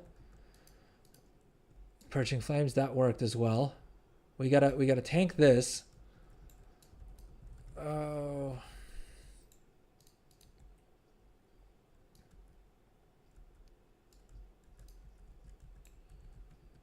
Should probably learn the rotation better if we're being honest here.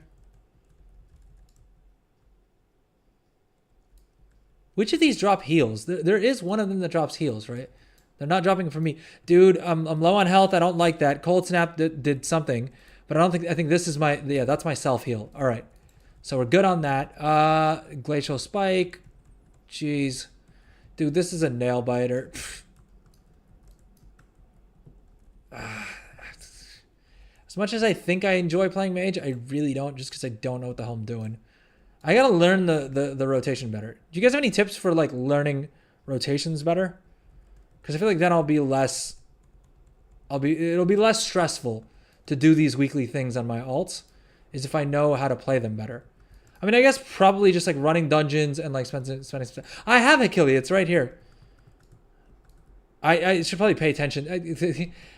I think what I should take away from that is I should probably pay attention to Achille, because I have it, but I don't pay attention to it nearly as much as I should.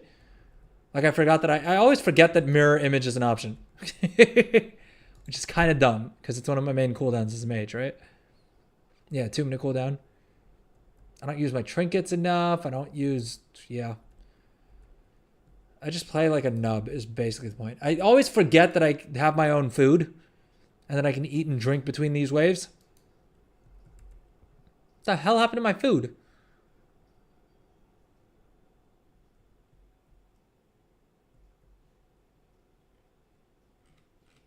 Didn't I just... Oh, I conjure the table instead of conjuring like actual food for myself. Wait, is there another spell for refreshments just for myself? Or is it now you only get the table? Conjure refreshment. I think that's what I have on the toolbar. Yes, I think it's you just get the table, right? Dude, I'm such a noob at playing a mage. I mean, I'm a pretty big noob at just what do you call it? At playing my monk as well, who is literally my main. But on the mage, my levels of noobiness really start to show out.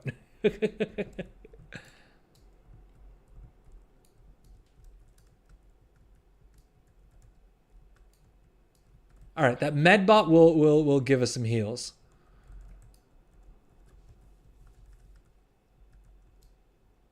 But we'll wait until we're actually lower on health to walk over it and get the heal. Because it'll heal speaker coolness as well.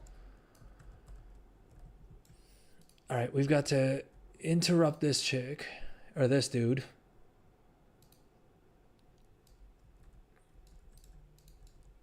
All right, we're doing it okay on health.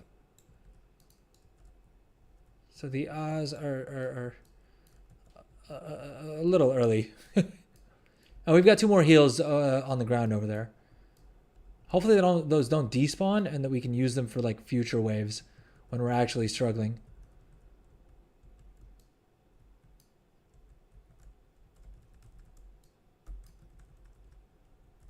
Ah.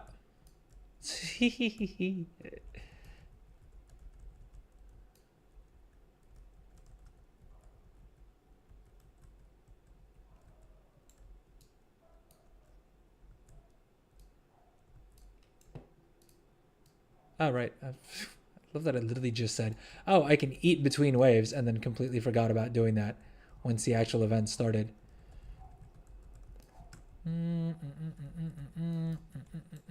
Oh, don't stand in swirly things. Don't stand in swirly things. Again, I was shocked to find out that this season, standing in the things are not meta. So there's that. Wait, which of these 2 am I supposed to take out first? The nullbot or the medbot? I can't tell if it's the medbot healing the nullbot or the medbot healing the nullbot. All right, I think the order was it's supposed to take out the nullbot and then the medbot.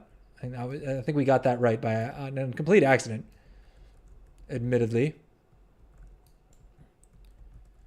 I don't think I'm using my cooldowns well enough. Oh, dude, those fireballs don't look good. I get that I'm Frostfire, but I don't think I'm supposed to be hanging out in them.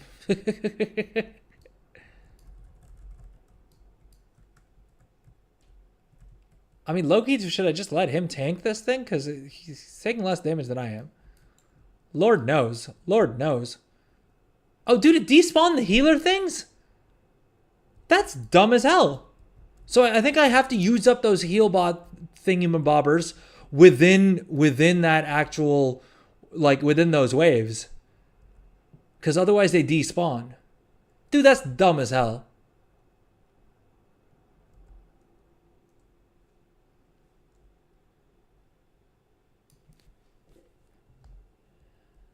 Fayari on YouTube, what's up? The table automatically summons when in a group, and you're technically in a group in this instance. Otherwise, it summons food like personally like normal. Oh, okay, that makes sense. Thank you for that. Like I said, this is my main alt, and I still suck at playing a mage. This is why I generally don't leave Dornigal, right? We stand in Dornigal, all right, and we sell things, and we craft things, and we make big gold, and then we pay people to do things for us. The Goblin way. Whenever I try and actually get out into the world to do things, things start to go sideways real quick. Not as badly on my monk, like on my main, on my monk. But certainly whenever I try to do anything on an alt, the skill issues become apparent quickly, all right? No point lying about it. No point pretending here. You guys see what's going on.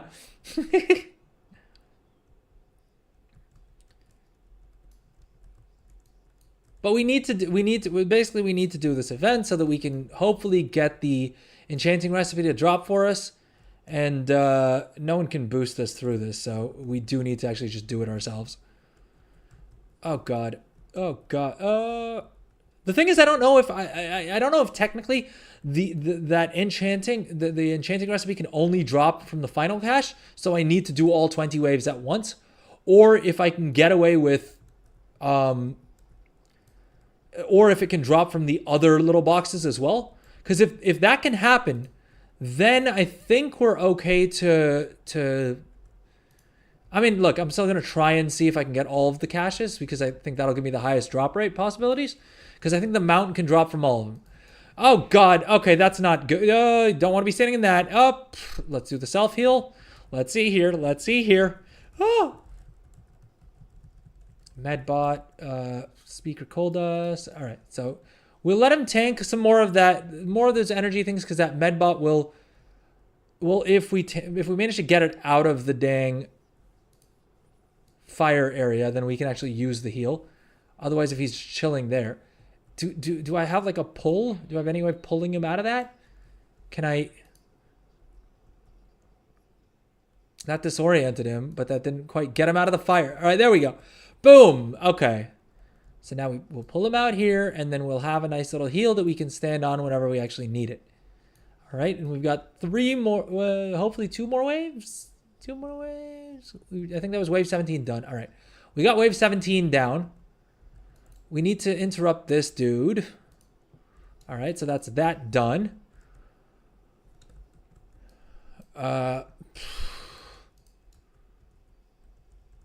Let's use up our glacial spike. That's not a good thing. We don't want to be there. Oh, God. Oh, dude, this speaker cold dust is taking all the damage.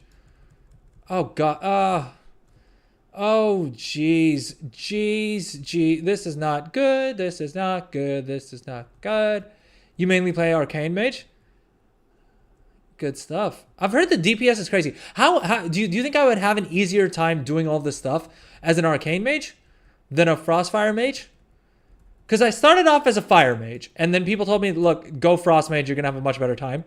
And that was because, like, while we were leveling this chick up, I died, like, 3 times like, taking out mobs for 1 quest. So I think that was solid advice. Oh, good God. Okay, we are not in good shape here. We don't have a heal. Oh, good. Oh, okay, what do I do? What do I do? What do I do? All right, I think that gave me some health somehow. Oh, good God, dude, this is not looking good. I think if I focus one of these, med bots, they'll drop the heal thing, and hopefully I can stand in that to heal both me and Speaker Cold Dust. All right, that seems to have worked a bit. Oh God, weird. This is a nail biter though. Oh, good God, this is not. It's not looking good. Not looking good, but I think can we pull through? Can we pull through? Okay. We got a couple more of these heals. Whew, that was a close one. But we managed to remember to eat between waves as well, so we're good. Fayari, let me know though. Do you think I'll have an easier shot if I run Arcane instead? Oh, I didn't need that heal right then. I should have waited with it. I guess good a time as any to time warp, right? Boom. Or should I just, like, well, do you think Arcane will be easier to oh, no. Oh, damn it. I hit invisibility and he reset. Oh, I'm such a noob. And we don't have time warp now either. Oh, why am I such a noob? Bro. I hit invisibility for the movement speed buff because I thought that then I could run out of his AoE thing faster. But as a result, I reset the boss and also lost time warp. So now I'm going to have to do everything over except without having time warp or any of my other cooldowns for that matter. Arcane can be pretty complicated. Okay, yeah, so we won't run Arcane. Hey, what's up, Master Louie? Welcome in. How's it going? Boom. All right, we managed to get all 20 waves down. And I didn't shriek as much as I usually do. So I think overall, gang, I think we're getting better at it. I think I'm getting better at playing Arcane Mage. Admittedly, in the easiest endgame scenario that exists in the War Within, which is Awakening the Machine. But, all right, fingers crossed. Dude. Damn it. All right, okay, another level 80 that we ran the entire instance on only to not get the formula for that enchant on. But okay, with any luck, tomorrow's reset. All right, next week's reset, we're getting it. All right, it has to happen. It has to happen. It really doesn't. It most likely does not happen again. Let's be real here. It's not how RNG works. RNG has no feelings. Arcane can be pretty complicated. Yeah, that's what I kind of figure. I feel like it's probably better if you're good at playing the class.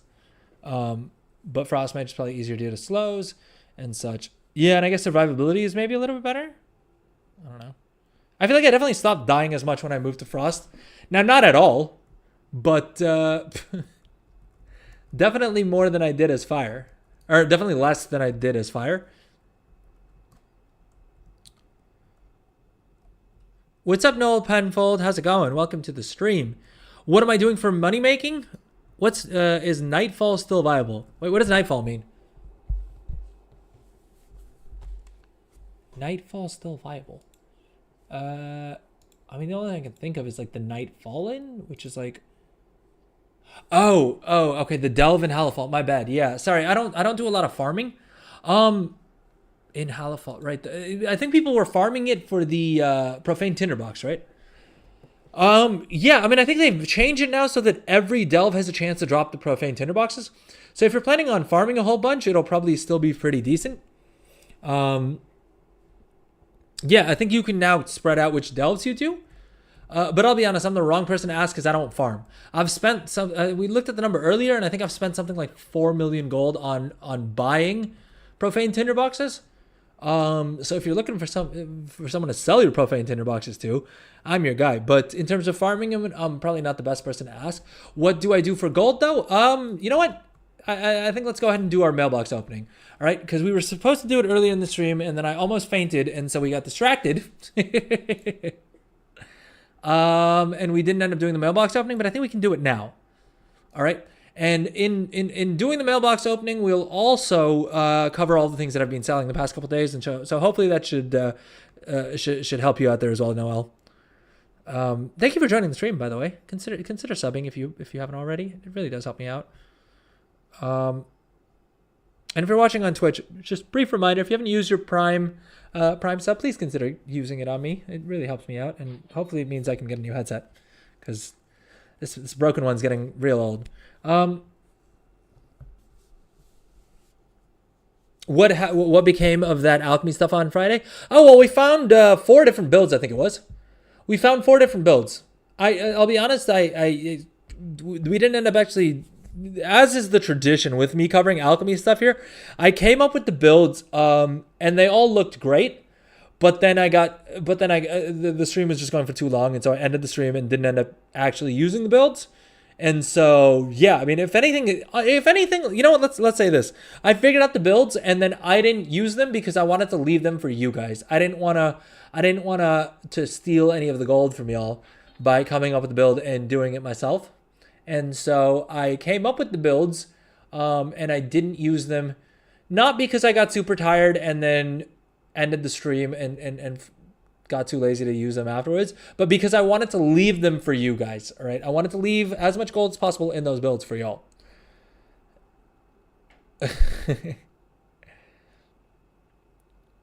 That ain't profitable at all. Wait, what wasn't profitable at all? The builds that we came up that day weren't profitable? You tried it on a spare alt? Wait, which of the builds did you try though? Because I came up with like 4 different builds, and I think all of them had a way to make it profitable. You went with the potions. So I mean, did you stack like multi-craft and stuff, or did that not work?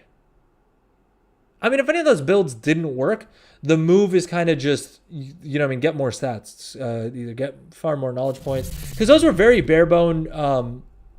Those are very bare bone builds. Oh, thank you so much for the sub, Ferrari. Very much appreciate that YouTube sub. Thank you. You went with the potions. Maybe you need more knowledge points. Yeah, I mean, the builds I gave you that day worked fairly well with just green profession equipment and whatever knowledge points we could get just by leveling up the profession, and like the first time around. But now we have the Dark Moon Fair. You probably have a couple more patron orders you can do and stuff like that.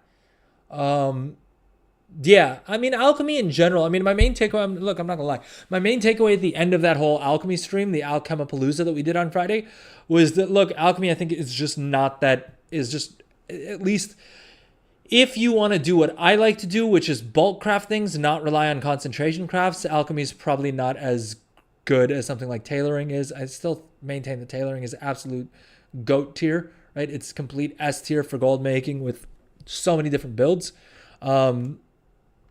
Yeah, I think alchemy is very weak in that sense.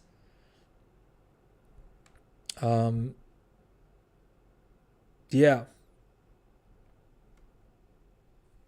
What's it trying to say? Everything is kind of bum right now. BS is also a crapshoot with alloys, so sad. Yeah, I mean, alloys, I honestly think one of the things that happened there is also just that I feel like there were a lot of YouTube videos out about blacksmithing alloy builds. And so as a result, I feel like a lot of people flooded into those markets. And so, as I always say, like the second it hits like the YouTube crowd, a lot of the profitability is going to disappear just because there's going to be so many people doing them. You know what I mean? Which sucks, but it is what it is. Like, oh, dude, did we turn in? We turned in the quest, right? The rolling down in the deeps thing. Yeah, we turned it in. Okay. All right, let's do the mailbox opening, and I think we're gonna wrap up the stream then. Is there anything else that we want to cover on stream super urgently? We'll do the mailbox opening for my main banker, right? We'll see how far we get. We'll hop over to my profession equipment banker, and we'll open up his mail as well. And then I think we'll wrap up the stream because honestly, your boy is starting to fade. Yeah. But okay. First mailbox, we have 1.6 million gold. We're starting off at about 35 point. Let's drag this into shot. All right, does that look good? There we go. Yeah, I think that looks fairly decent on the vertical stream. Yeah, so our first mailbox. All right, so we are starting off with 35.5 million gold. Our first mailbox, we have 1.6 million gold. Let's open that up. And these are mainly enchants, right? Enchants are a whole bunch of this, but also things like finishing reagents, things like missives, right? We've also got some random items like blinker fluids and things like that we got from, just scrapping with engineering to craft other items. So that's basically just bonus gold on top. And you'll see some jewel crafting reagents in here as well. We've got some spell threads, some armor kits, right? I class those as enchants. And those will continue to sell well. I expect to see a big bump in sales for them, of course, with tomorrow's reset, not only because we have the vaults, but also because of the fact that it's a spark day, it's a catalyst charge day, and so people will be getting a whole bunch more gear, and they'll be looking for a lot of enchants and things like that. But okay, 1.6 million gold in the first mailbox. That got us to 37 million gold. Our second mailbox has 1.3 million gold. Let's go ahead and open up that. And again, a lot more of the same. A few more missives in here, and that's just because I crafted more missives in the past couple days. But yeah, we'll with 1.3 we're gonna hit a new PR for liquid gold, because I think the most we've had until now was 37.5, right? 37.6 was I think last week's stream, almost exactly a week ago, and already we're at 37.8. Yo, hold up, wait a minute now. We're at 38. We just crossed 38 million gold, and we still have another 216,000 gold. Bro, we're going to hit 38.5 million gold. That means in the last week alone, we made at least 1 million gold just on this tune. Actually, just in the past, since Friday's stream, right? Or did we open mailbox on Friday? I think we missed it on Friday's stream. So since last Wednesday, we've made at least 1 million gold.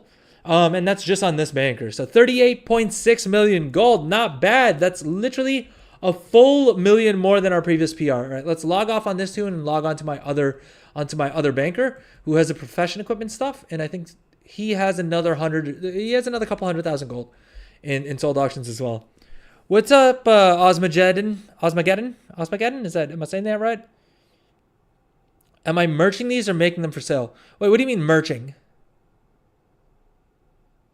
I'm very confused by by what you mean by merging.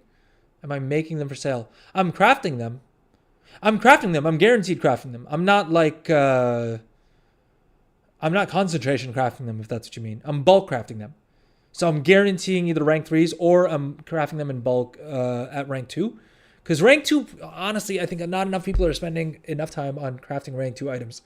Because in many, if not most cases, rank 2 items are actually are more profitable to craft because you're just using rank 1 materials. And second of all, they're also They also have higher sale rates in a lot of cases. So, I mean, if we come over to enchanting here, right, I'll show you what I mean. Crafting results. Well, I mean, okay, this isn't a good example, but if we come over to, I think these ones are fairly decent examples, right?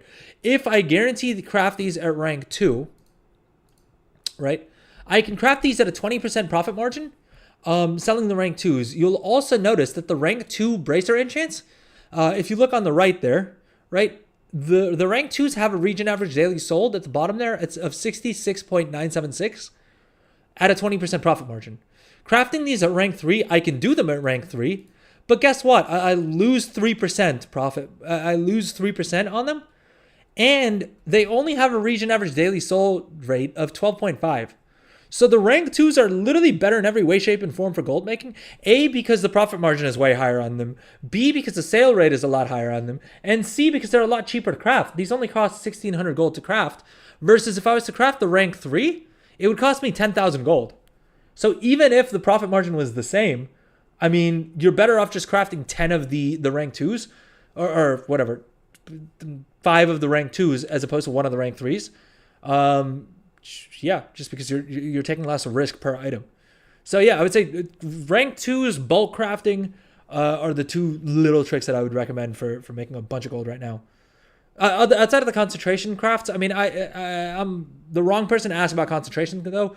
I know that's what every content creator and that's what a lot of people on Reddit and all the different things are saying to do.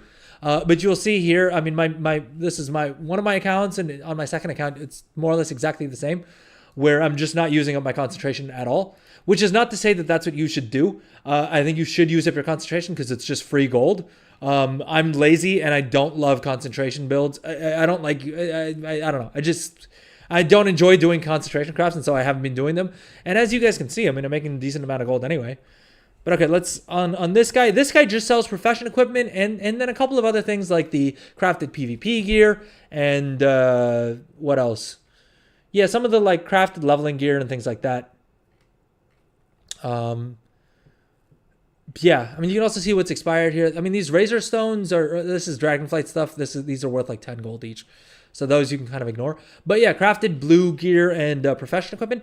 And this also is about 2 or 3 days of sales. I've not been on top of like opening everything up, but we're at 38.6 million gold. Let's go ahead and open up the auctions he sold. About 80,000 gold worth of auctions that he sold. And this is, keep in mind, this is on Illidan. Illidan, North America, which is the most populated server in existence. Right, certainly in the U.S. region, but even globally, I think it's probably one of the fullest servers in existence. And despite that, despite the fact that I don't cancel scan, I haven't canceled scan once, and as you guys can see, I haven't reposted on this guy in like 2 days. We sold 80,000 in that first mailbox. It looks like the second mailbox is about another 60,000, so about 150,000 gold. I think that'll work out to, right? Yeah, about 150,000 gold here. Despite the fact that I haven't been cancel scanning, I'm playing on one of the highest pop servers, and I'm not like reposting things as often as I should be. We're still making good gold, right? And that's kind of my point with all this, is that you really don't need to be as min-max. You don't need to stress as much as a lot of like Reddit and stuff will make you feel like you need to be. But okay, here we go. 38.7 million gold is where we're at here. Should we do some of our cross-realm bankers? Should we see if we can hit 39 million gold? I think we can. I honestly think we can. All right, we'll stream for a little bit longer, and we'll hop over to some of these cross server alts, rather alts on other servers, and see if we can cross 39 million gold, because that'd be wild. We were targeting 40 million by the end of this week, so. I'm not gonna lie, I was tempted to push it to next week and be like, oh, we'll hit 40 million by next week. But honestly, if we're at 39 million gold today, then yeah, I think we can definitely hit 40 million gold by the end of the week. Easy peasy. We could probably do it by tomorrow, to be honest. On Wednesday's stream, we may hit 40 million gold at this rate, because tomorrow is a spark day. It's a catalyst charge day. It's all of the things, right? All of the things we like to see for gold making. All right, let's open up all of our expired mails. Again, these guys have not been good about reposting. What I'll say is, if you want to do the cross-realm trading, post for 24 hours. Don't do what I'm doing. I am just lazy and haven't updated my profession equipment groups to post for 24 hours. But that's how I would get more gold out of this. And also checking these guys more often. Checking them every 2 days when they're posting for 12 hours is dumb as hell and a great way to not make gold. Osmageddon, where can I see your add-ons used for crafting? I have a lot more to learn about crafting. I'm learning quickly watching. Oh, I'm happy to hear that. So I'll say 2 things. First of all, I think there's 3 add-ons that are absolutely crucial for gold making in the War Within. I think Auctionator is the best like basic add-on I can recommend because that'll give you all of your auction house data. It's super easy to set up, right? You can scan the auction house yourself. You don't need to download like an offline client or anything like that, which Trade Skill Master will require you to do. And Auctionator is the pricing source that I use more often in general. So I think Auctionator would definitely be number 1. Number 2 is Craft Sim. Craft Sim, if you've been seeing any of my professional windows, you'll see all of these black and white windows all over my screen. This is Craft Sim. It's a little complicated to explain. It's very easy to set up. It does have a bit of a learning curve to it. I earlier in the stream, so if you're watching, I think you're watching on YouTube, you can rewind a bit. If you rewind maybe like half an hour, 45 minutes ago, I did do a little overview explaining what each of these windows do.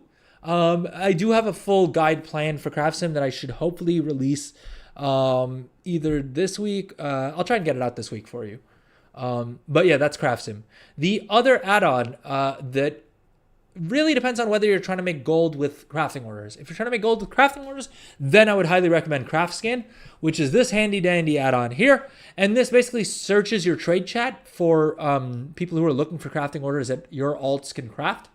And then all you'll do is their name will pop up here. You'll click on it and it'll send them a template message. And then you'll just need to log over to the alt and actually craft the item that they're looking for. So super, super easy there. And that'll help you a lot if you're new to that. What's up, Wildfire Hulgan? Welcome to the stream. Hello there. How's it going? How's Kazalgar treating you? Are you making gold? Are you looking for ways to make gold? Okay, so this guy only sold about 11,000 gold worth of stuff, which is kind of lame for across region for any of my banker alts. That's well below what I'm used to seeing on there. But hey, we're trying to see if we can hit 39 million gold on this stream itself, and I think we should be able to do it. Because most of these alts have been, every time I've been checking their mailbox, it's been 30 to 80,000 gold. So if we open up mail, if we got lucky on a couple of them, I think we should be able to hit 39 million gold today, and then I think we should be well on track to hit 40 million gold by Wednesday's stream. You've been loving the expansion, but prices are dropping so fast, though. Yeah, it's kind of weird. I am hoping that we see a nice big spike tomorrow after server reset because of the fact that it's Spark Day. It's Vault Day is always a good time, and reset in general. But also because of the fact that we get the Catalyst charge, right? And what else do we have coming tomorrow? Do we have anything else? Dude, these guys did not sell well over the weekend. I think it's probably because they probably got undercut right after I posted things, which is why the sales numbers are lower. But I don't know, man. I feel like it's also because whenever I try and open up mail, and again, this maybe just be a conspiracy theory on my part, but I feel like it's every time I try and open up sold auctions on these cross-realm bankers on stream, the numbers are way lower. Whenever I do it off stream, I swear to God, it's like a lot more in terms of sales.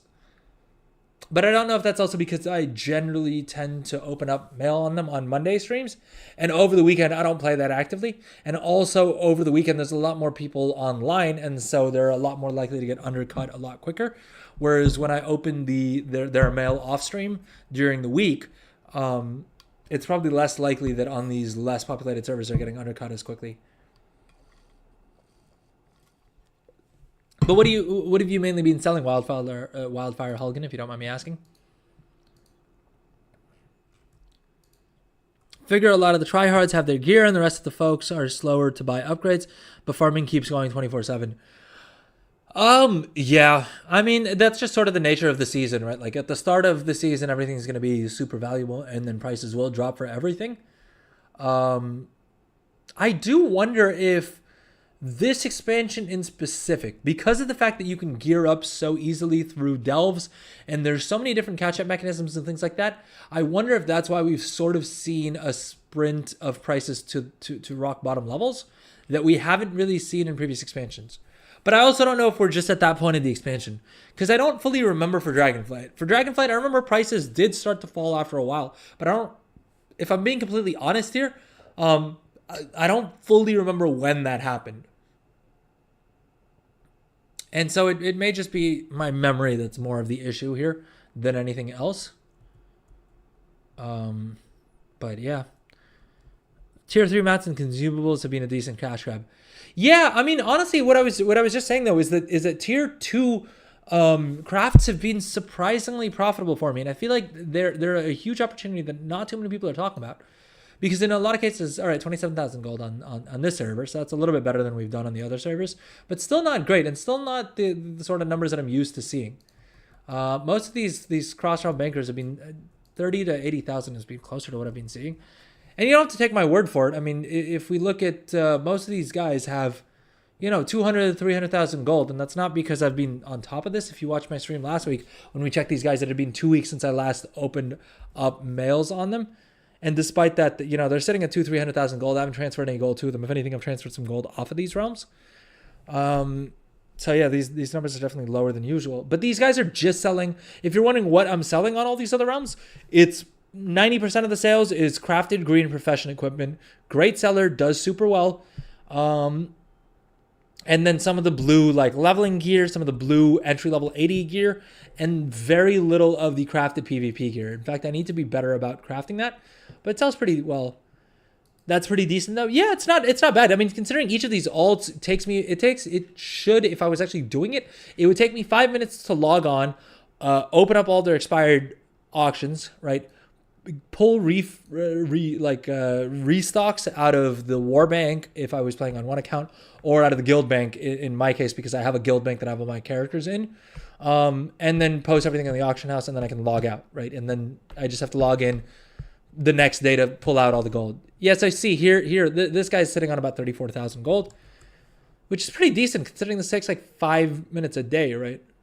It should take 5 minutes a day. If you post for 48 hours at a time, you can get away with doing this every other day. And I would honestly recommend doing that. You're probably going to get a decent amount of sales just by doing that as well. 38.8. Ooh. Let's see. I'm holding out hope for my alt on Moonguard. Just because Moonguard has been a surprisingly decent server for sales for me. Now, did I create a banker alt on Moonguard thinking that I could make a bunch of money in Goldshire? Maybe. All right. Sources have not been confirmed. All right. People are saying that may be why I did that. And if you play North American servers, you probably know, you get the reference. You're about done with the daily crafting grind. It's losing the gold per hour ratio that makes it worth it. Oh yeah, okay, sorry. I got confused by the phrasing there, but that was on me. Yeah, it's losing the gold per hour ratio that makes it worth it. Yeah, I mean, to be honest, the thing is for me, I just genuinely enjoy crafting and like doing all. I enjoy the process more than I enjoy the results at this stage. I mean, don't get me wrong. I like seeing the bigger numbers. But I'm definitely at the stage where like I'm less. I mean, this entire expansion, I've been super chill with my gold making, probably to a fault. In that I think I could have probably made a lot more gold if I had actually stayed focused and focused more on the gold per hour. But yeah, I mean, I prioritize, honestly, this expansion. I prioritize having fun.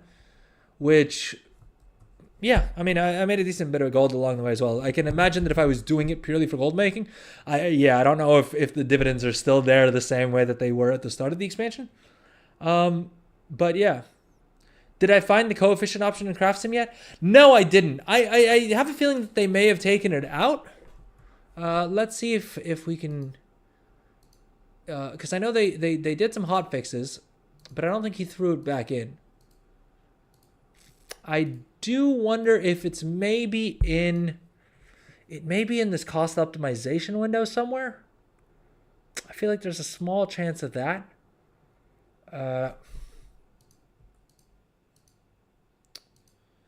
But I don't see it in here, so they may have just taken it out, and it may just default to something.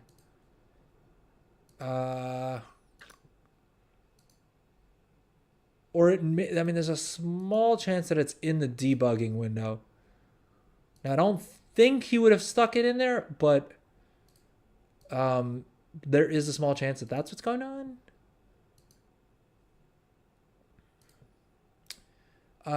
Yeah, I don't know. I don't see it. I don't see it anywhere, and I don't see it in the options menu either. So I think there is a chance that they've just removed it. I don't know. Maybe it's in somewhere in the simulation window. Maybe statistics, concentration. No, I don't think any of these windows will have it.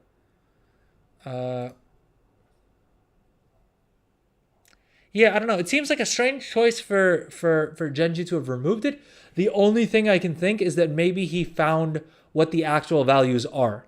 Because I think in Dragonflight, we were all manually, I think we were all guesstimating it. The only reason I can imagine Genji would have removed the constant is that he managed to figure out, or someone data mined, what the actual values are. And so that's the only reason I can imagine that he would remove it, is because he definitively knows what the actual value is or how to calculate that actual value, which is why he's removed it, which honestly is just for the best, because it means that we don't need to think about it. Will I be streaming for a while? I have to do some chores before the weather changes. Unfortunately, I think we are going to wrap up the stream here. We were supposed to end it actually after our mailbox opening. But then we were so close to 39 million gold that I wanted to quickly see if there was any shot of us overshooting it. As we're getting to more and more of these tunes, I don't think we're going to quite hit 39 million gold on today's stream, at least. Next stream, we smash it for sure. And I think the goal for next stream is that we hit 40 million gold. Yeah. You'll lurk for a bit, maybe catch. Oh, thank you so much for the lurk. If you're enjoying this, if you're enjoying the stream, please consider dropping a follow. Dropping a sub also really helps me out. I'm trying to replace my broken headset here, so every little bit helps. Yeah. Also, if you have like a Twitch Prime, please consider using it up if you haven't already, because it really does help me out. But thank you so much for watching. When do I stream? Mondays, Wednesdays, and Fridays at about 4 p.m. my time, which is about noon GMT. Basically 4.5 hours before whatever time it is in your time zone right now. Yeah. Mondays, Wednesdays, Fridays. And then sometimes if I'm feeling less well than I am today, we'll do a bonus stream every now and then. That's all. Is there a limit to personal work orders? Nope. There's no limit to personal work orders. You can do as many of those as you can get. Dude, and that's exactly what I have been doing. So it's probably worth taking a peek at this as well. In the last month alone, I've made 1 million gold in crafting order commissions. Isn't that wild? Isn't that number insane? It blew my mind. That we made over 1 million gold just on crafting orders. And that's all. I'm going to attribute the bulk of that to the craft scan add-on, this one here, that I've talked about at length. If you want to know more about the add-on, check out my stream. Check out the VODs, and there is one out there where I go in depth to it. I'll hopefully edit that at some point. All right, 16,000 on this dude. We're really counting on our Moon Guard banker here. All right, we're almost at Moon Guard, so we'll do that. Cool, I'll catch you on Wednesday. Oh yeah, please do. Drop. Come on by. And if you have any more questions, if you have any other questions, let me know on Wednesday. I love answering questions. So, yeah. Wait, Massa Louie, are you saying thank you and have a good day to me or to Wildfire?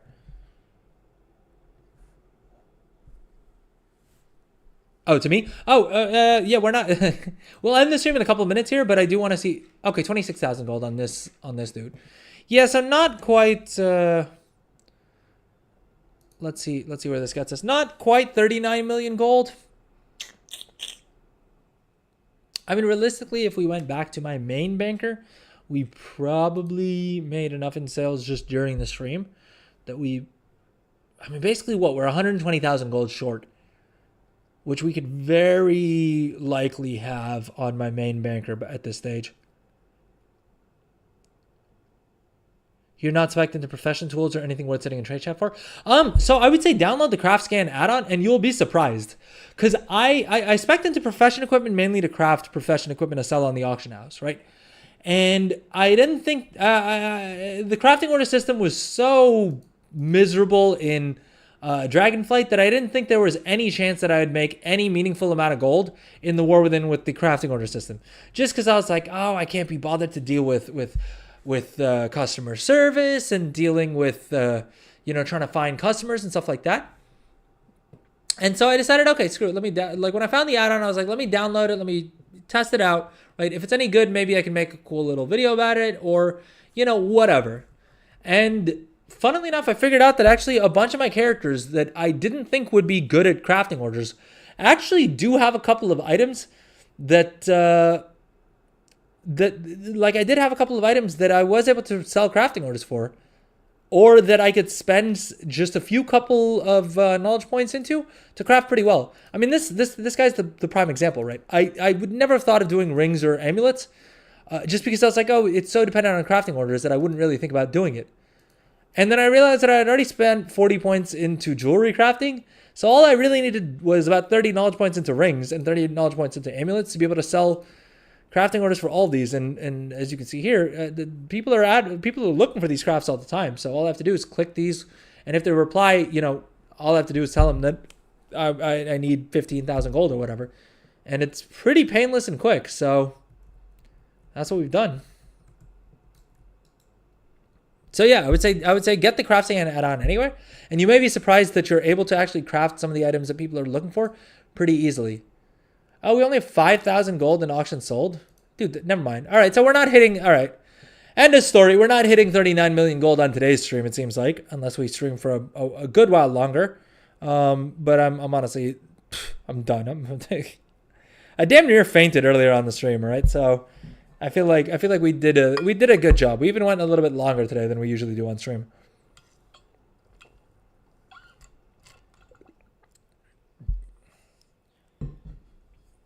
Because like a Pippa guy, I didn't diversify.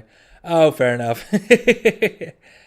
Reagent stuff is a good call, though. Honestly, I think that's a better build. I think the crafting orders build, I'm becoming more partial to, just because I think that is a market that will always have some gold in it.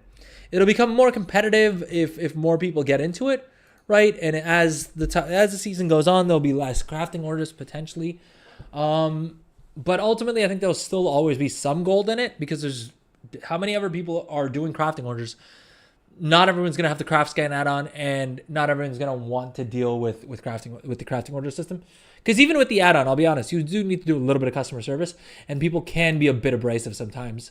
Yeah, I don't know. Man, some people are super rude. Where they'll message you being like, oh, I need this at rank 5. I'm tipping 1k gold. I'm like, dude, I'm not logging over to another character for 1,000 gold. And they'll be like, oh, then people get rude, right? I don't need to tell y'all. There's a lot of haters out there. A lot of them frequently like to comment on my live stream or on my video.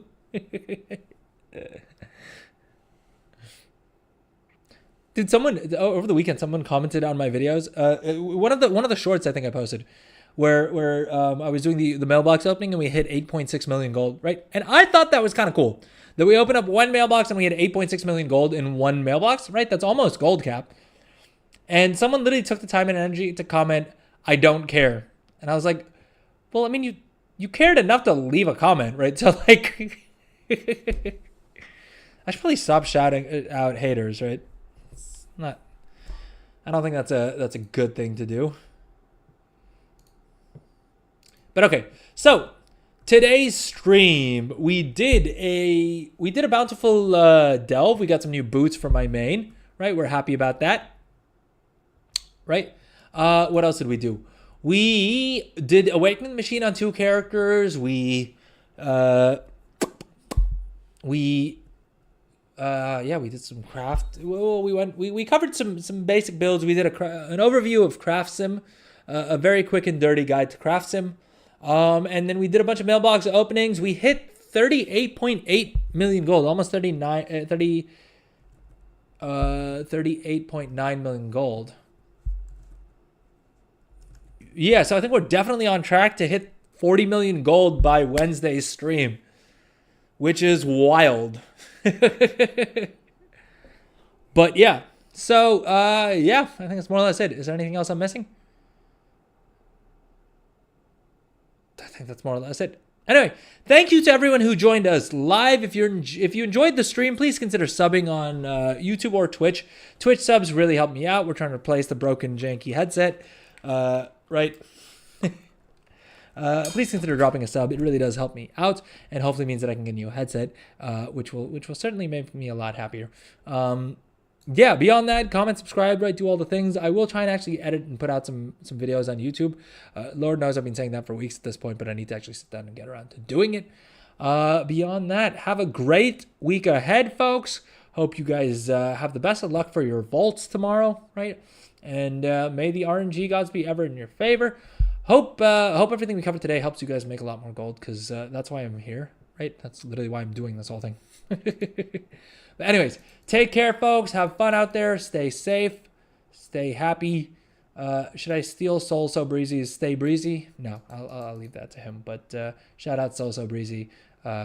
Anyway, that said, we're going to wrap up here. Thank you, everyone. I will pick someone that we're going to raid as well. Just because I've been trying to be better about raiding someone at the end of stream. I feel like it's always nice. I really appreciate when people raid me. So if you're down, stick around and join us to raid someone else's channel. All right. If not, I will see you lovely people again on Wednesday, basically about 4.5 hours behind whatever time it is in your time zone right now. YouTube viewers, thank you so much for watching. Drop a comment, drop a like, drop a subscribe, right? Do all the things. And we'll be back on Wednesday and then again on Friday. And most likely on Friday stream at the very least. By Friday, we will be doing a giveaway, an exclusive giveaway for the gummy pet, which is actually only available to people in North America, or more specifically the US. So if you're an EU player, or you just don't live in the US, like so many of us, then you're definitely going to want to tune in on Friday, because we will do the giveaway then. I'll figure out all my stuff by then. I don't know why it doesn't like to show me.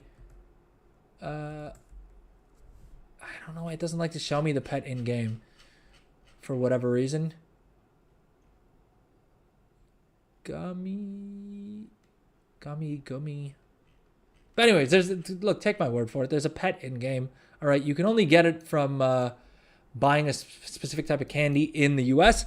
And so if you're a Europe player, if you're an EU player, or you just don't live in the US, join in on Friday's stream, because we will be giving away some of those codes. There's also some limited edition tabards that you can only get through this promotion. So if you don't care about pets, but you care about transmog, that'll be of interest to you as well. All right. That said, thank you, everyone. Have a good time out there. Let's go ahead and end the stream here, and we'll find someone to raid. All right.